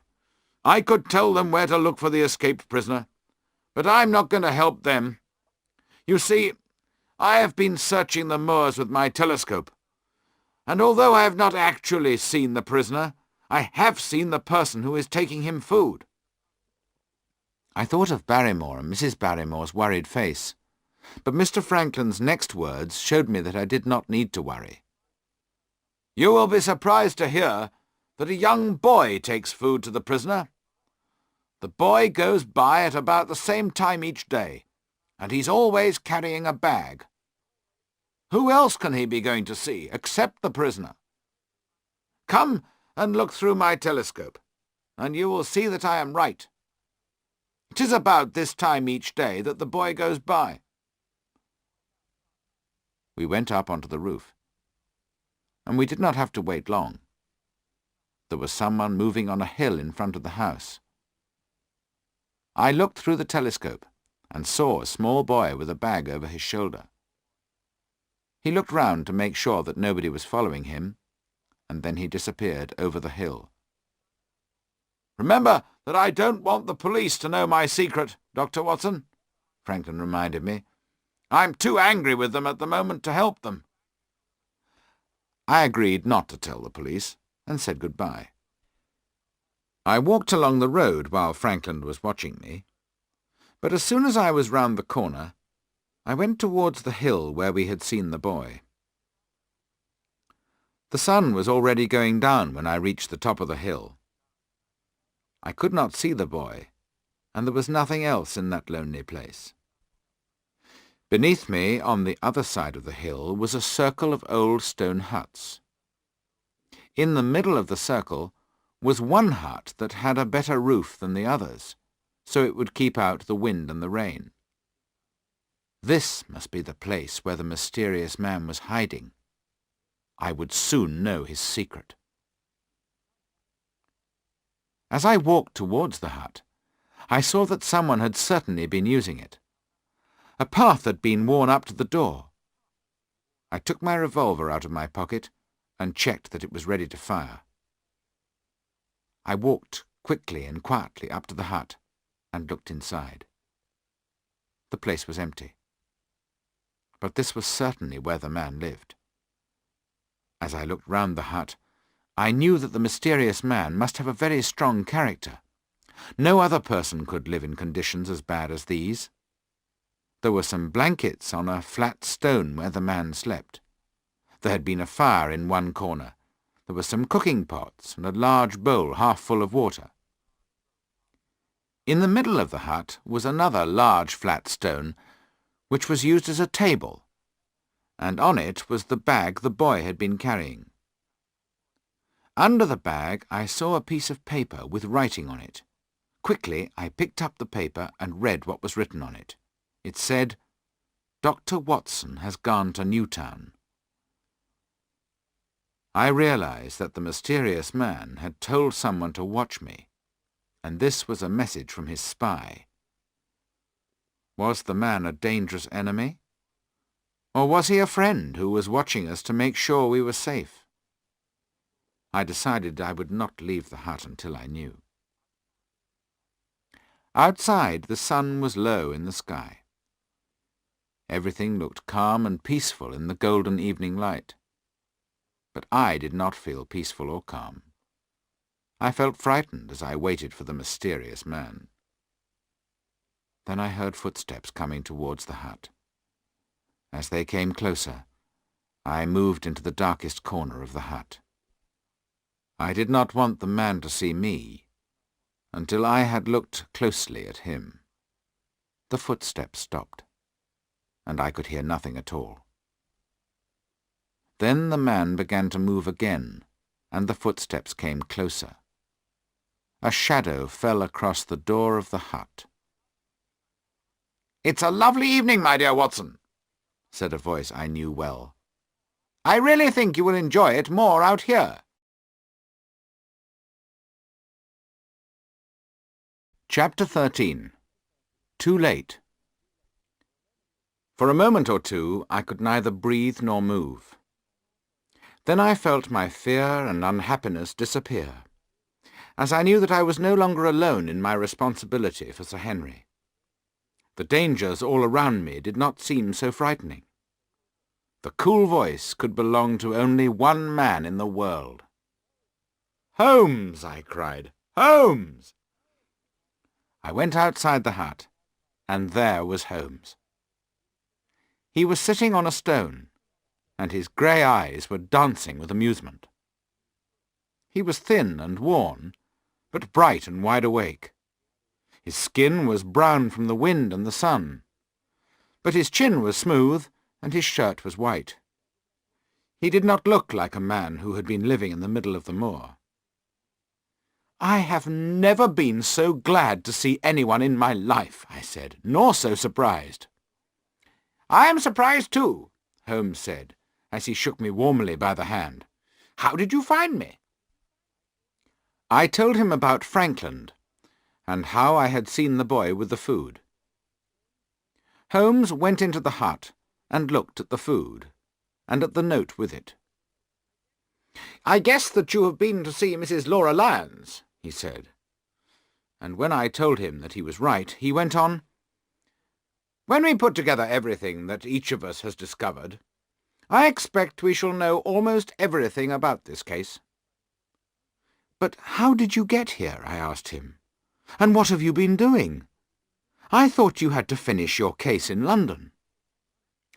"That is what I wanted you to think," he said. "Then you have tricked me, and have no confidence in me," I said. I was upset and angry because he had not told me his plans. "I am sorry if it seems I have tricked you, my dear Watson. I did not want our enemy to know I was here, but I wanted to be near enough to make sure that you and Sir Henry were safe. You are a kind person, too kind to leave me alone out here in bad weather. Our enemy would guess I was here if he saw you coming out with food or with important news. You have been a very real help to me. Your letters with all their valuable information have been brought to me. You have done excellent work, and without you I would not have all the important details I needed." Holmes's warm words of thanks made me feel much happier, and I saw that he was right. "That's better," he said, as he saw the shadow lift from my face. "Now, tell me about your visit to Mrs. Laura Lyons." I told Holmes everything Mrs. Lyons had said. "This is all very important," Holmes said. "It answers questions I have been unable to answer. And did you know that Mrs. Lyons and Stapleton are very close friends? They often meet, and they write to each other. Perhaps I can use this information to turn Stapleton's wife against him." "His wife?" I asked. "Who and where is she?" "The lady called Miss Stapleton, who pretends to be his sister, is really his wife," said Holmes. "Good heavens, Holmes, are you sure? But if she is his wife, why did Stapleton allow Sir Henry to fall in love with her?" "Sir Henry hurt nobody except himself when he fell in love with her. Stapleton took care that Sir Henry did not make love to her. I repeat that the lady is his wife, and not his sister. They came here only 2 years ago, and before that he owned a school in the north of England. He told you that, and you told me in your letter. I checked on the school, and found that the man who had owned it went away with his wife when the school closed. They changed their name, but the couple who were described to me were without doubt the Stapletons. But why do they pretend to be brother and sister? I asked. Because Stapleton thought that she would be very much more useful to him if she appeared to be a free woman. Suddenly I saw behind Stapleton's smiling face a heart with murder in it. So he is our enemy. He is the man who followed us in London. And the warning note to Sir Henry came from Miss Stapleton. Exactly, said Holmes. But if Miss Stapleton is really his wife, why is he a close friend of Mrs. Laura Lyons? Your excellent work has given us the answer to that question, Watson. When you told me that Mrs. Lyons was getting a divorce, I realized that she hoped to marry Stapleton. He told her that he was unmarried and that he wanted to make her his wife. When she learns the truth, she may decide to help us. We must go and see her tomorrow. One last question, Holmes, I said. What is Stapleton trying to do? Holmes dropped his voice as he answered. Murder. Cold-blooded murder. That is what Stapleton is trying to do. Do not ask me for details. I am about to catch him in a trap. There is only one danger, that he will act before I am ready. Another day, or perhaps 2, and I shall complete my case. Until then, you must guard Sir Henry very closely. You should be with him today. However, what you have discovered is very valuable. As he finished speaking, an awful scream, a long cry of pain and horror, broke the silence of the moor. The sound turned my blood to ice. "Oh, my God!" I whispered. "What is that?" Holmes had jumped to his feet. "Where is it, Watson?" he whispered, and I could see that he was shaken by the scream. The hopeless cry came again, louder, nearer, and more terrible than before. With it came a new sound, deep and frightening. "The hound!" cried Holmes. "Come, Watson, come! Great heavens! If we are too late—"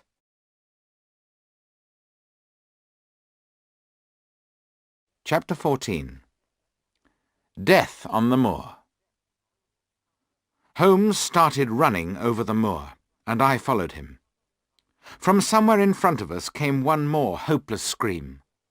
It was followed by the sound of something falling heavily. We stopped and listened. I saw Holmes put his hand to his head. "He has won, Watson. We're too late. I was mad not to act sooner. And you, Watson, look what happens when you leave the man I asked you to guard. But if the worst has happened, we shall see that Stapleton doesn't go free." We ran through the dark towards the place where the cries had come from. We reached a rocky edge from which a steep side fell away. Below us we saw the body of a man. He was lying with his face down on the ground. He had fallen on his head, which was bent under him, and his neck was broken. Holmes lit a match. We saw with horror the blood running out onto the ground from his head. We both remembered clearly the suit the man was wearing. It was a thick red-brown country suit. It was the suit Sir Henry had been wearing on the morning when we first met him in Baker Street. We saw it for a moment, and then the match went out. Our hearts turned sick and cold inside us. "The devil! The murderer! I shall never forgive myself for leaving Sir Henry alone," I whispered angrily. "It's more my fault than yours," said Holmes. "I have let this good man die because I was busy with the last details of my case. It is the greatest mistake I have ever made. But why did he come out onto the moor? I told him it would lead to his death. Now both Sir Henry and his uncle have been murdered. By heavens, clever as he is, I shall trap Stapleton before another day is past."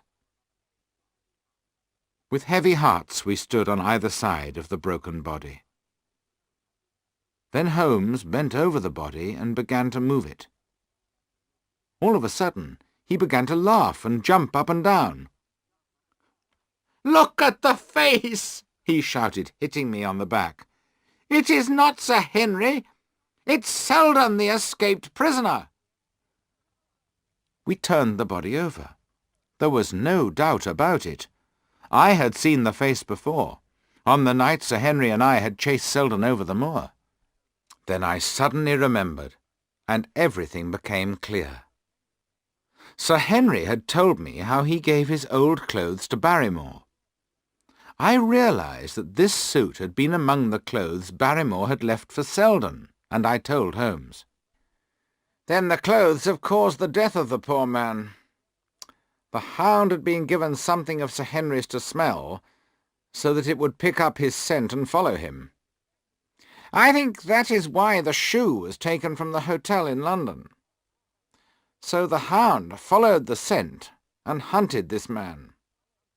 But there is one thing I don't understand. How did Selden know that the hound was following him? We know he ran a long way. He was screaming for a long time before he fell, and we could hear that he was running as he screamed. So the hound was a long way behind him when he began to run. How could he see it in the dark? How did he know it was there until it was close behind him?" "I cannot answer that," I said. "But there is something else I don't understand.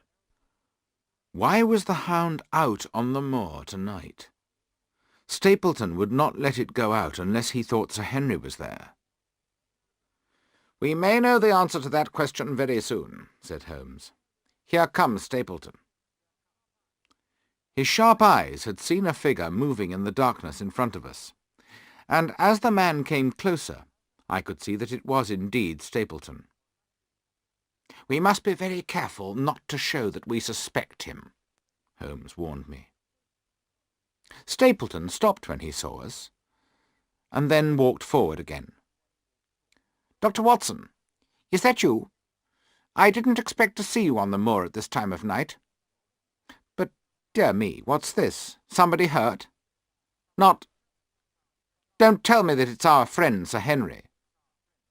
He went past me and bent over the dead man. I heard him breathe in quickly. Who is this?" he asked, his voice shaking. "It's Selden, the escaped prisoner." Stapleton quickly managed to hide the look of surprise and disappointment on his face as he turned towards us. He looked sharply from Holmes to me. "Dear me, how terrible! How did he die?"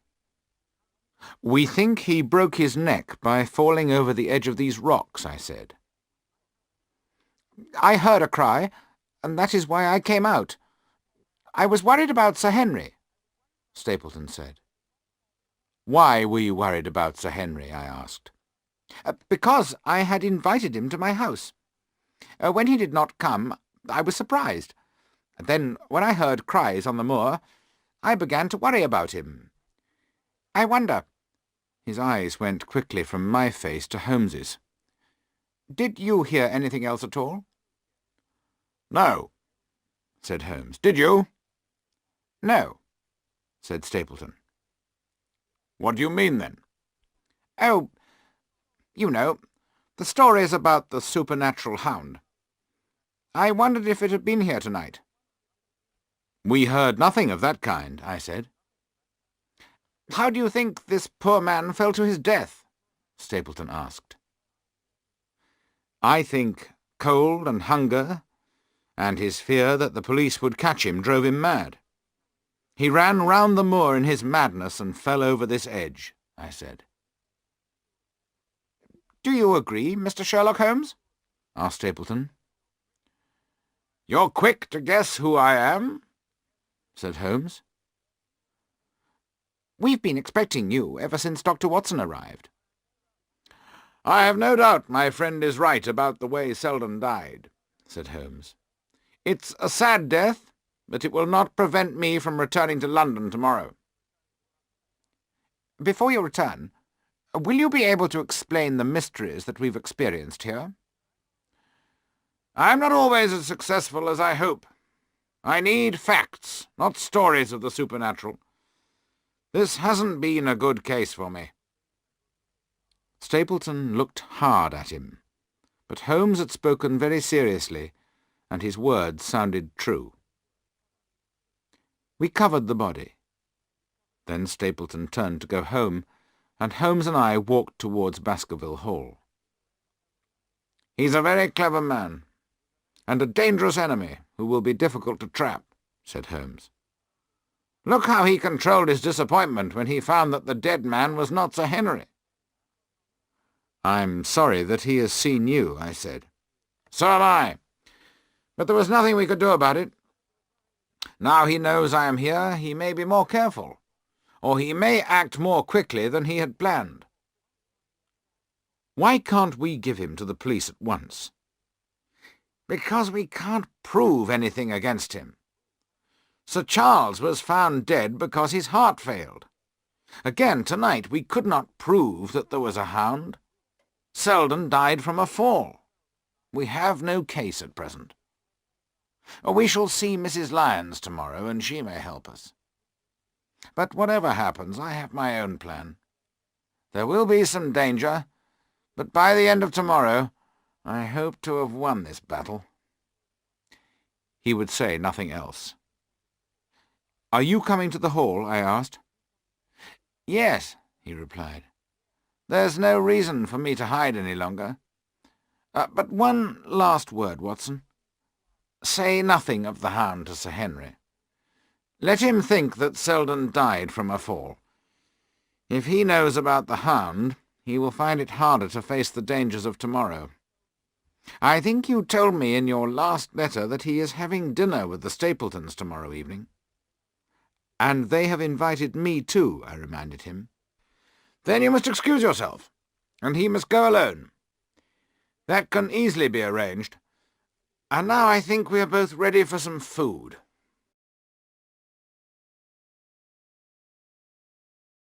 Chapter 15. The Trap. When we reached the hall, Sir Henry was very pleased to see Holmes. But he was surprised that Holmes had no luggage, and that he appeared so unexpectedly. I had the unhappy job of telling Barrymore and his wife about her brother's death. Mrs. Barrymore cried and was very sad indeed. During dinner, Sir Henry told us that he had spent a dull day and evening on his own. He had kept his promise to Holmes, and so he had not accepted the Stapletons' invitation to their house that evening. We did not tell him how glad we were that he had stayed away from the moor. Holmes started to say something, and then he stopped suddenly. His eyes were fixed on one of the pictures of the past Baskervilles on the wall. "Sir Henry, could you tell me which Baskerville that is?" he asked. Sir Henry and I both looked at the picture. "That is Sir Hugo, the one who started all the trouble," said Sir Henry. "He was the first to see the hound." Holmes looked hard at the picture, but said nothing more. Then, after Sir Henry had gone to his room, Holmes made me stand in front of the picture. "Is it like anyone you know?" he asked. He stood on a chair, and with his hands he covered the hat and hair of the man in the picture. "Good heavens!" I cried in surprise. I was looking at a picture of Stapleton's face. "Yes," said Holmes before I could say anything more. "There's not much doubt about it. Stapleton is a Baskerville. He looks like Sir Hugo, and he has the same evil character. Now I understand why he wants to kill Sir Henry. I am sure we shall find that he will inherit the Baskerville lands. And so we have one more answer. By tomorrow night Stapleton will be caught like one of his butterflies, and we shall add him to the Baker Street collection." We soon went to bed. I was up early in the morning, but Holmes was up earlier. He had already sent one message to the police about Selden, and another to his boy to stop him taking food to the hut. When Sir Henry joined us, Holmes told him that we had to leave for London immediately after breakfast. Sir Henry was very unhappy about this, but Holmes asked him to help us by doing everything Holmes ordered him to do. Sir Henry agreed to help in this way, and to go by himself to the Stapletons that evening. He also agreed to tell the Stapletons that Holmes and I had gone to London, but that we would return to Devonshire soon. "One more order," said Holmes. "I want you to drive to the Stapletons' house, and then send the driver away. Let the Stapletons know that you're going to walk home across the moor." "Across the moor?" said Sir Henry, very surprised. "But you have told me again and again not to do that." "This time it will be completely safe. I know that you are brave enough to do it, and it must be done." "Then I will do it." "But you must keep to the path between the Stapletons' house and the Grimpen Road, which is your natural way home. Do not leave the path and the road." I was very surprised by all this. Holmes had told Stapleton that he would return to London, but he had not said that I was going too, and I was very worried that neither of us would be with Sir Henry when he walked across the moor that night. But we had to obey Holmes's orders. Holmes and I left Baskerville Hall immediately after breakfast and went to the station at Newtown. A small boy was waiting on the platform. "Any orders, sir?" he asked Holmes. "You will take the train to London, my boy. When you get there, you will send a telegram to Sir Henry in my name. It will ask him to send to me at Baker Street the pocket-book I left at the Hall." I began to understand some of Holmes's plan. When Sir Henry received the telegram sent by Holmes's boy, he would think that we had arrived in London. He would tell Stapleton, who would then also believe that we were far away from Baskerville Hall.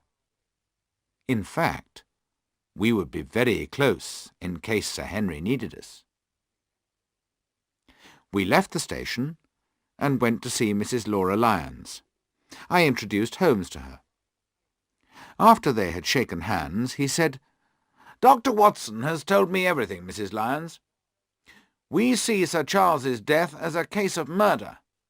Both Stapleton and his wife are suspects." Mrs. Lyons jumped from her chair. "His wife?" she cried. "He has no wife. He is not a married man." "I have come here ready to prove that he is married, and the woman who calls herself his sister is really his wife," said Holmes. He took some photographs and papers from his pocket and showed them to Mrs. Lyons. She looked at the photographs and read the papers. When she put them down, I could see that she had accepted the truth.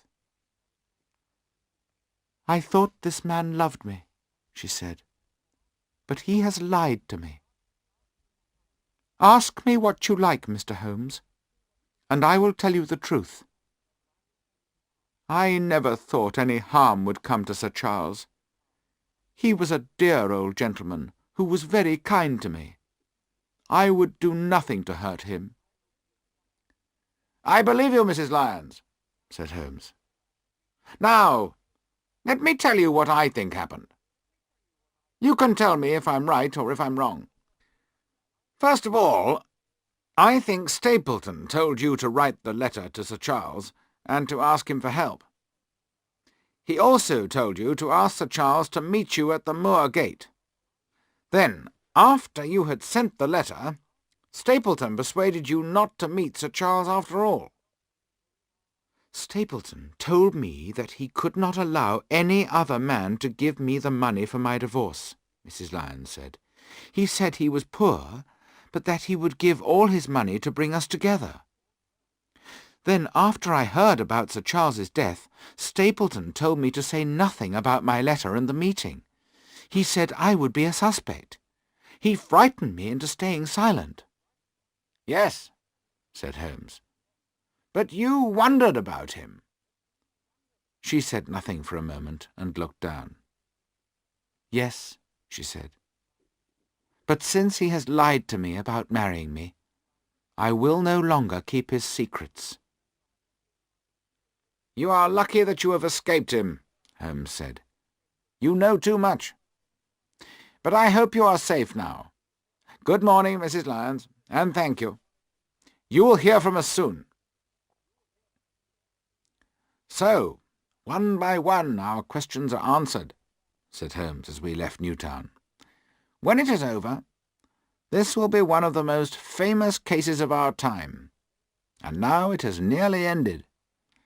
We must hope that it ends safely and successfully."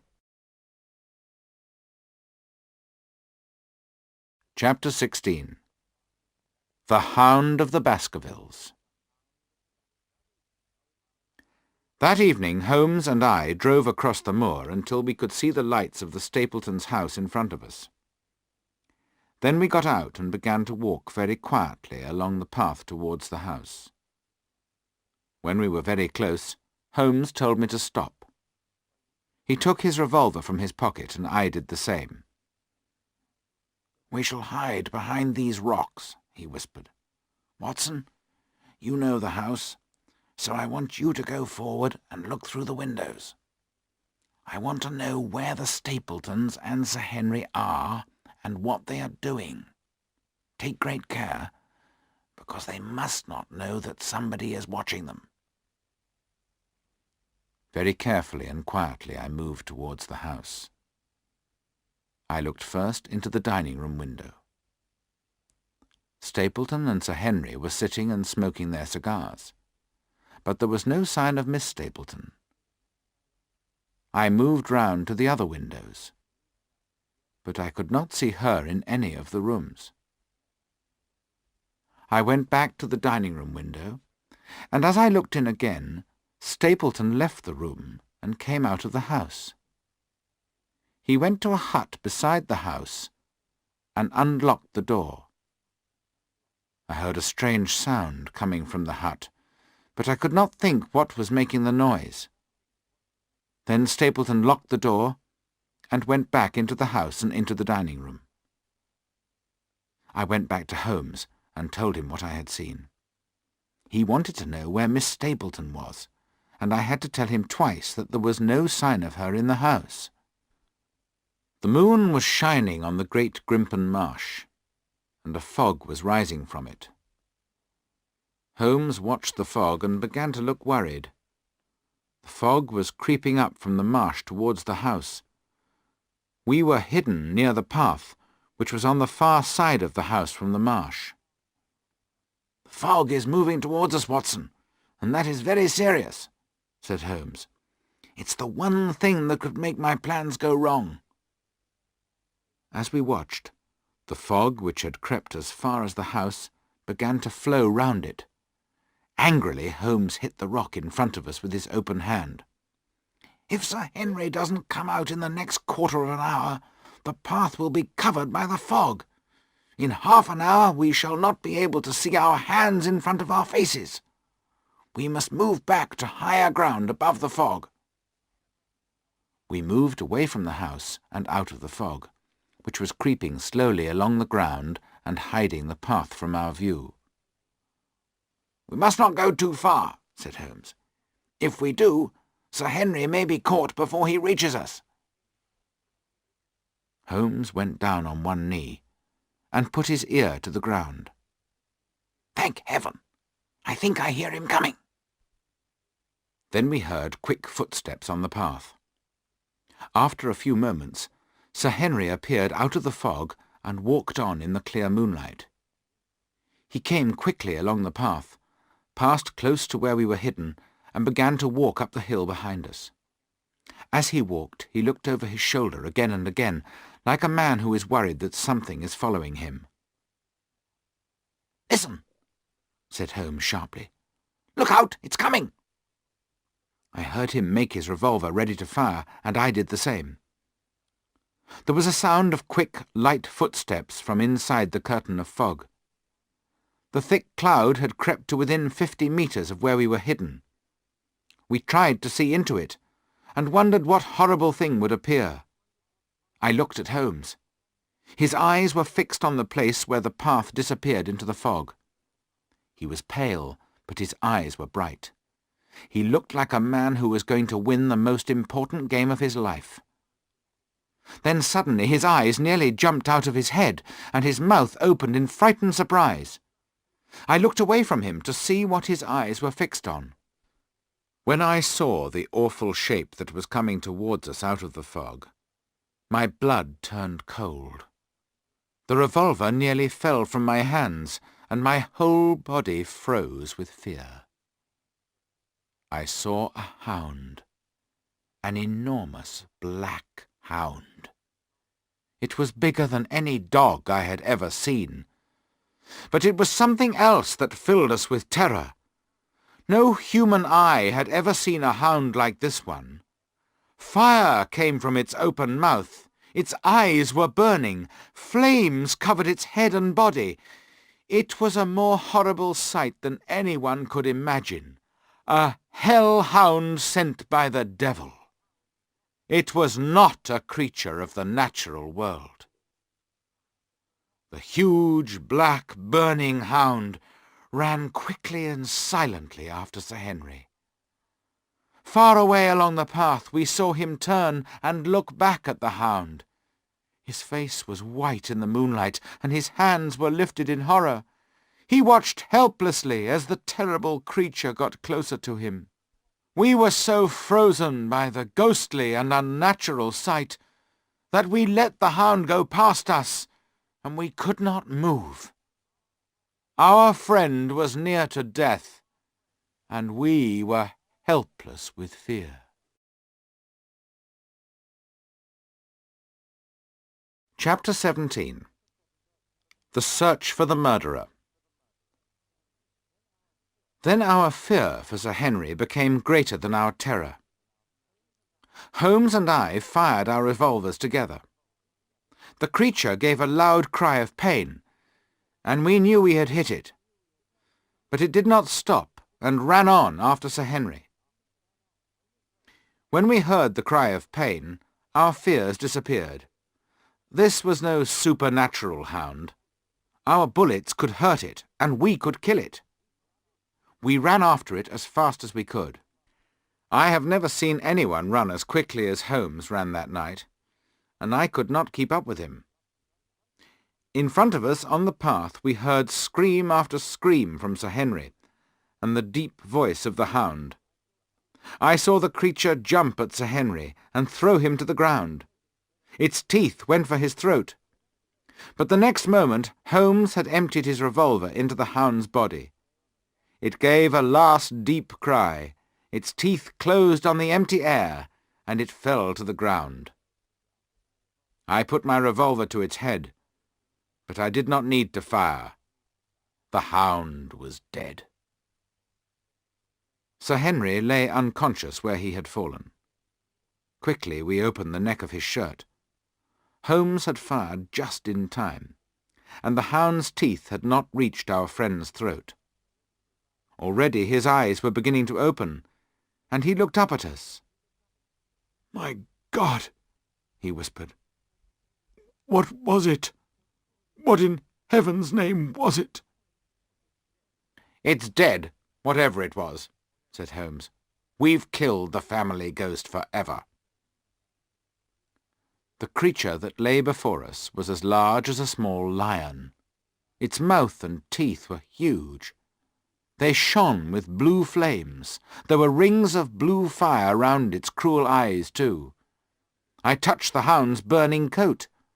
When I held up my hand, it too seemed to be on fire. "Phosphorus," I said. "That is why the hound appears to burn in the dark. Stapleton put phosphorus paint on the hound in the hut beside the house."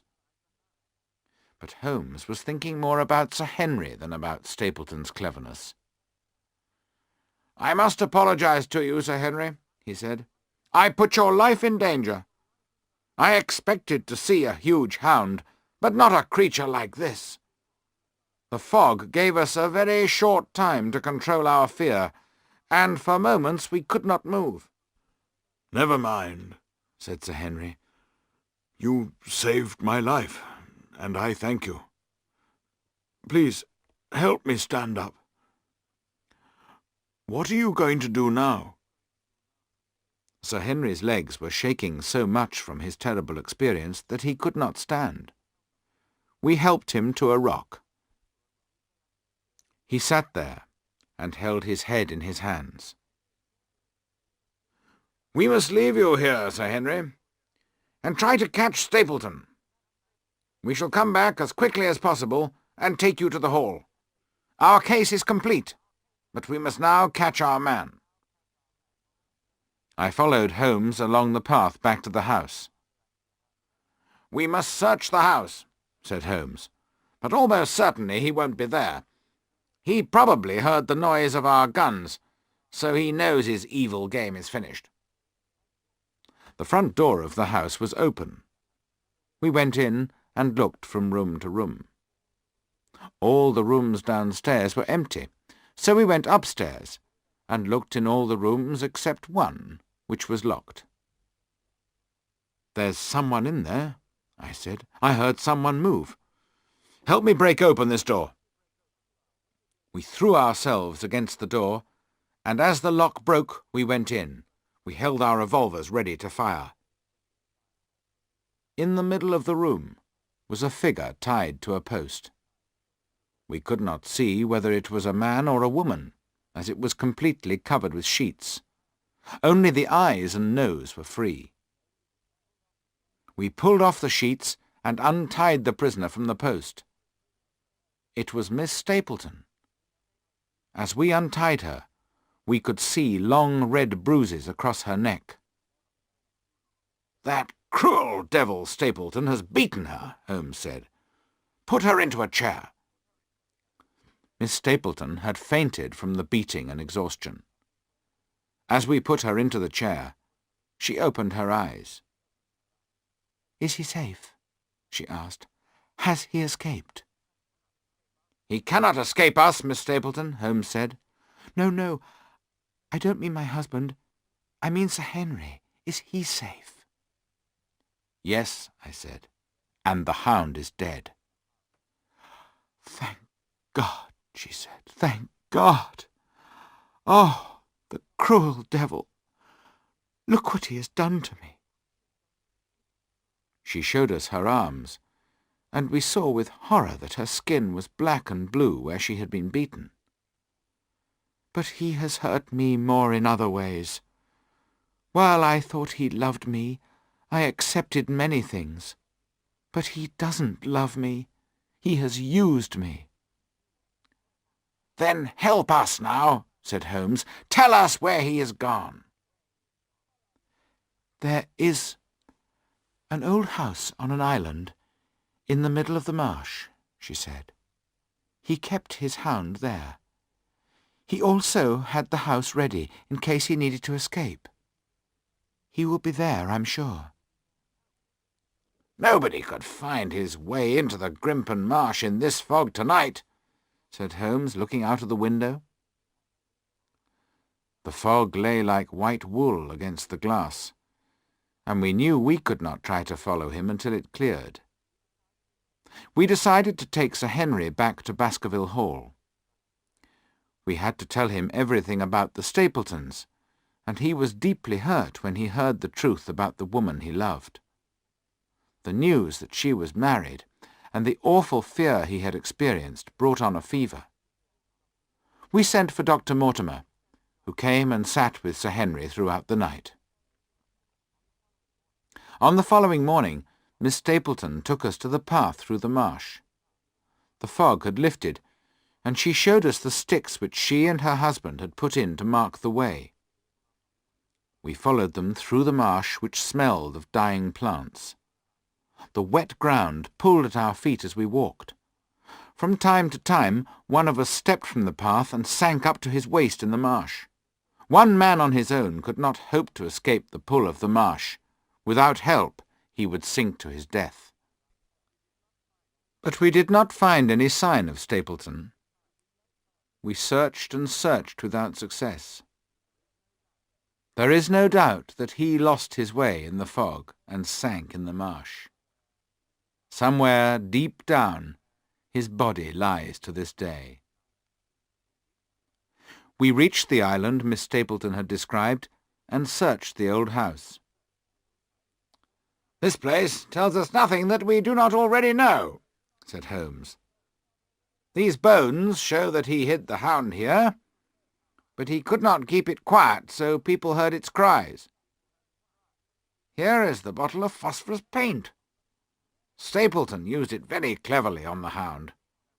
After what we saw and felt last night, we cannot be surprised that Sir Charles died of fright. And now I understand how Selden knew that the hound was following him in the dark. It's not surprising the poor man screamed and ran as he did. The old story of the supernatural hound probably gave Stapleton the idea of using phosphorus. Very clever. I said it in London, and I say it again, Watson. We have never had a more dangerous enemy than the one who is lying out there." And he pointed to the great marsh that was all round us.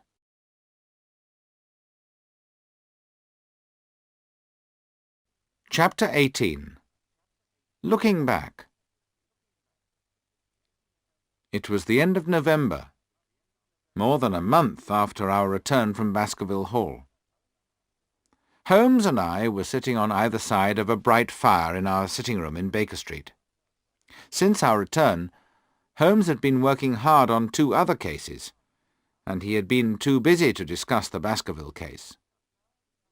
But now the other cases were finished, and he had been successful in both of them. I decided it was a good time to ask him the final questions about Stapleton and the hound.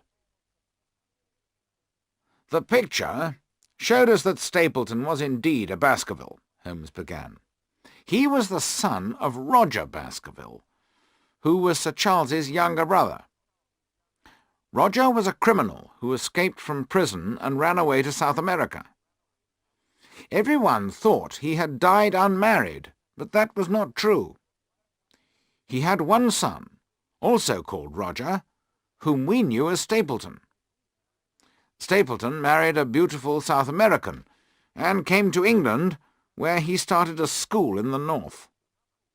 He discovered that he would inherit the Baskerville lands and fortune if Sir Charles and Sir Henry both died. That is why he moved to Devonshire when the school closed. When he met Sir Charles, he heard the story of the hellhound. He also learned that Sir Charles believed these supernatural stories, and that he had a weak heart. Stapleton had the idea of buying a huge hound, and of using the phosphorus to make it shine like the hound in the story. I have found the place where he bought the animal. He took it by train to Devonshire, and walked many miles over the moors with it, so that it would not be seen near Baskerville Hall. He needed to get Sir Charles out of the hall at night. This would be easy to do if his wife made Sir Charles fall in love with her, but although he beat her, she refused to help him with his evil plan. Then Stapleton met Laura Lyons. We know that he made her write a letter to bring Sir Charles to the moor gate on that sad night. The hound, which was shining with phosphorus, chased Sir Charles down the yew alley. Sir Charles's terror was so great that his weak heart stopped, and he died. But the animal did not touch the dead body. The hound had run on the grass, so it left no footprints, except the one found by Dr. Mortimer. You see how clever Stapleton was. Neither he nor the hound had touched Sir Charles, so there was no sign of murder. The only 2 people who might suspect him, his wife and Mrs. Lyons, could not be certain about what he had done. Anyway, neither of them would inform the police about him. Next, Stapleton learned that Sir Henry had reached England, so he went to London. He hoped to murder Sir Henry there. He took his wife with him, but he wasn't sure that she would keep his secret, so he did not tell her the truth. He locked her up in their hotel. She knew that he had some evil plan, but she was too frightened to give Sir Henry a clear warning. Instead, she sent him the letter made of words cut from a newspaper. Meanwhile, Stapleton was wearing a false beard and following Sir Henry. He needed something to give the hound Sir Henry's scent, so he paid a maid at Sir Henry's hotel to steal one of his shoes. The first one was a new one, and didn't have Sir Henry's scent on it. It was no use for the hound, so he put it back, and another older shoe was stolen.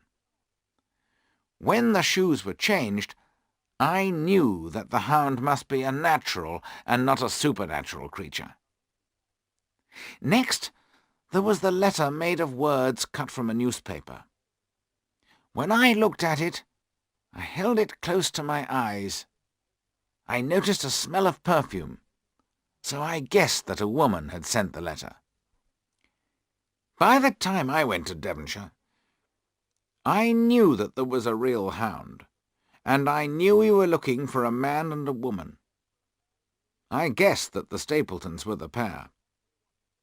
I had to watch Stapleton, but I had to hide myself. As I have explained, I could not tell you what I was doing. I stayed in Newtown and used the hut on the moor only when necessary. Your letters were sent to me immediately from Baker Street and were very helpful. When you told me that Stapleton had owned a school in the north of England, I checked on him and where he had come from. I discovered he had come from South America, and then everything became clear. By the time you found me on the moor, I knew everything, but I could prove nothing. We had to catch the man doing something criminal, and so I had to put Sir Henry in danger.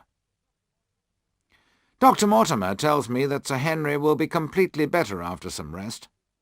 As you know, the two of them have become good friends, and are going on a long holiday together. Sir Henry will take some time to forget Miss Stapleton. He loved her deeply, and it hurt him badly when he learned the truth about her. She was very frightened of her cruel husband, but she suspected that he was responsible for Sir Charles's death. She knew about the hound, and when Selden died she guessed that the hound had killed him. She knew her husband had the hound at their house on the night Sir Henry came to dinner. They argued about the hound that evening, and as they argued, Stapleton told her about Mrs. Lyons. Any love she had for her husband disappeared at that moment. He knew that she wanted to help Sir Henry, so he beat her and tied her up.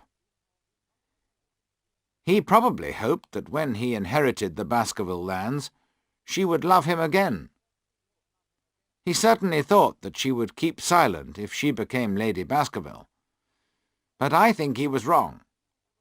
He had been too cruel to her. She could not forgive him or love him again, nor, I think, allow him to enjoy the results of his crime. Of course, he could not frighten Sir Henry in the same way as Sir Charles. Sir Henry was a young and healthy man, so he kept the hound hungry. He knew that the animal would either kill Sir Henry, or would hurt him so badly that it would be easy to complete the murder. I had one last question for Holmes. But Stapleton was living so close to Baskerville Hall, and using a false name. It looked very strange. How would he explain that to the police, if after Sir Henry's death he then inherited the Baskerville lands and fortune? I don't know how he planned to explain the false name, and why he was living at Penn House, said Holmes. I can only say that he was a very clever man. I am sure he had thought of an answer to the problem. But that's enough work for the evening, Watson. I have 2 tickets for the theatre. If we get ready now, we shall have time to stop at my favourite restaurant for some dinner on the way.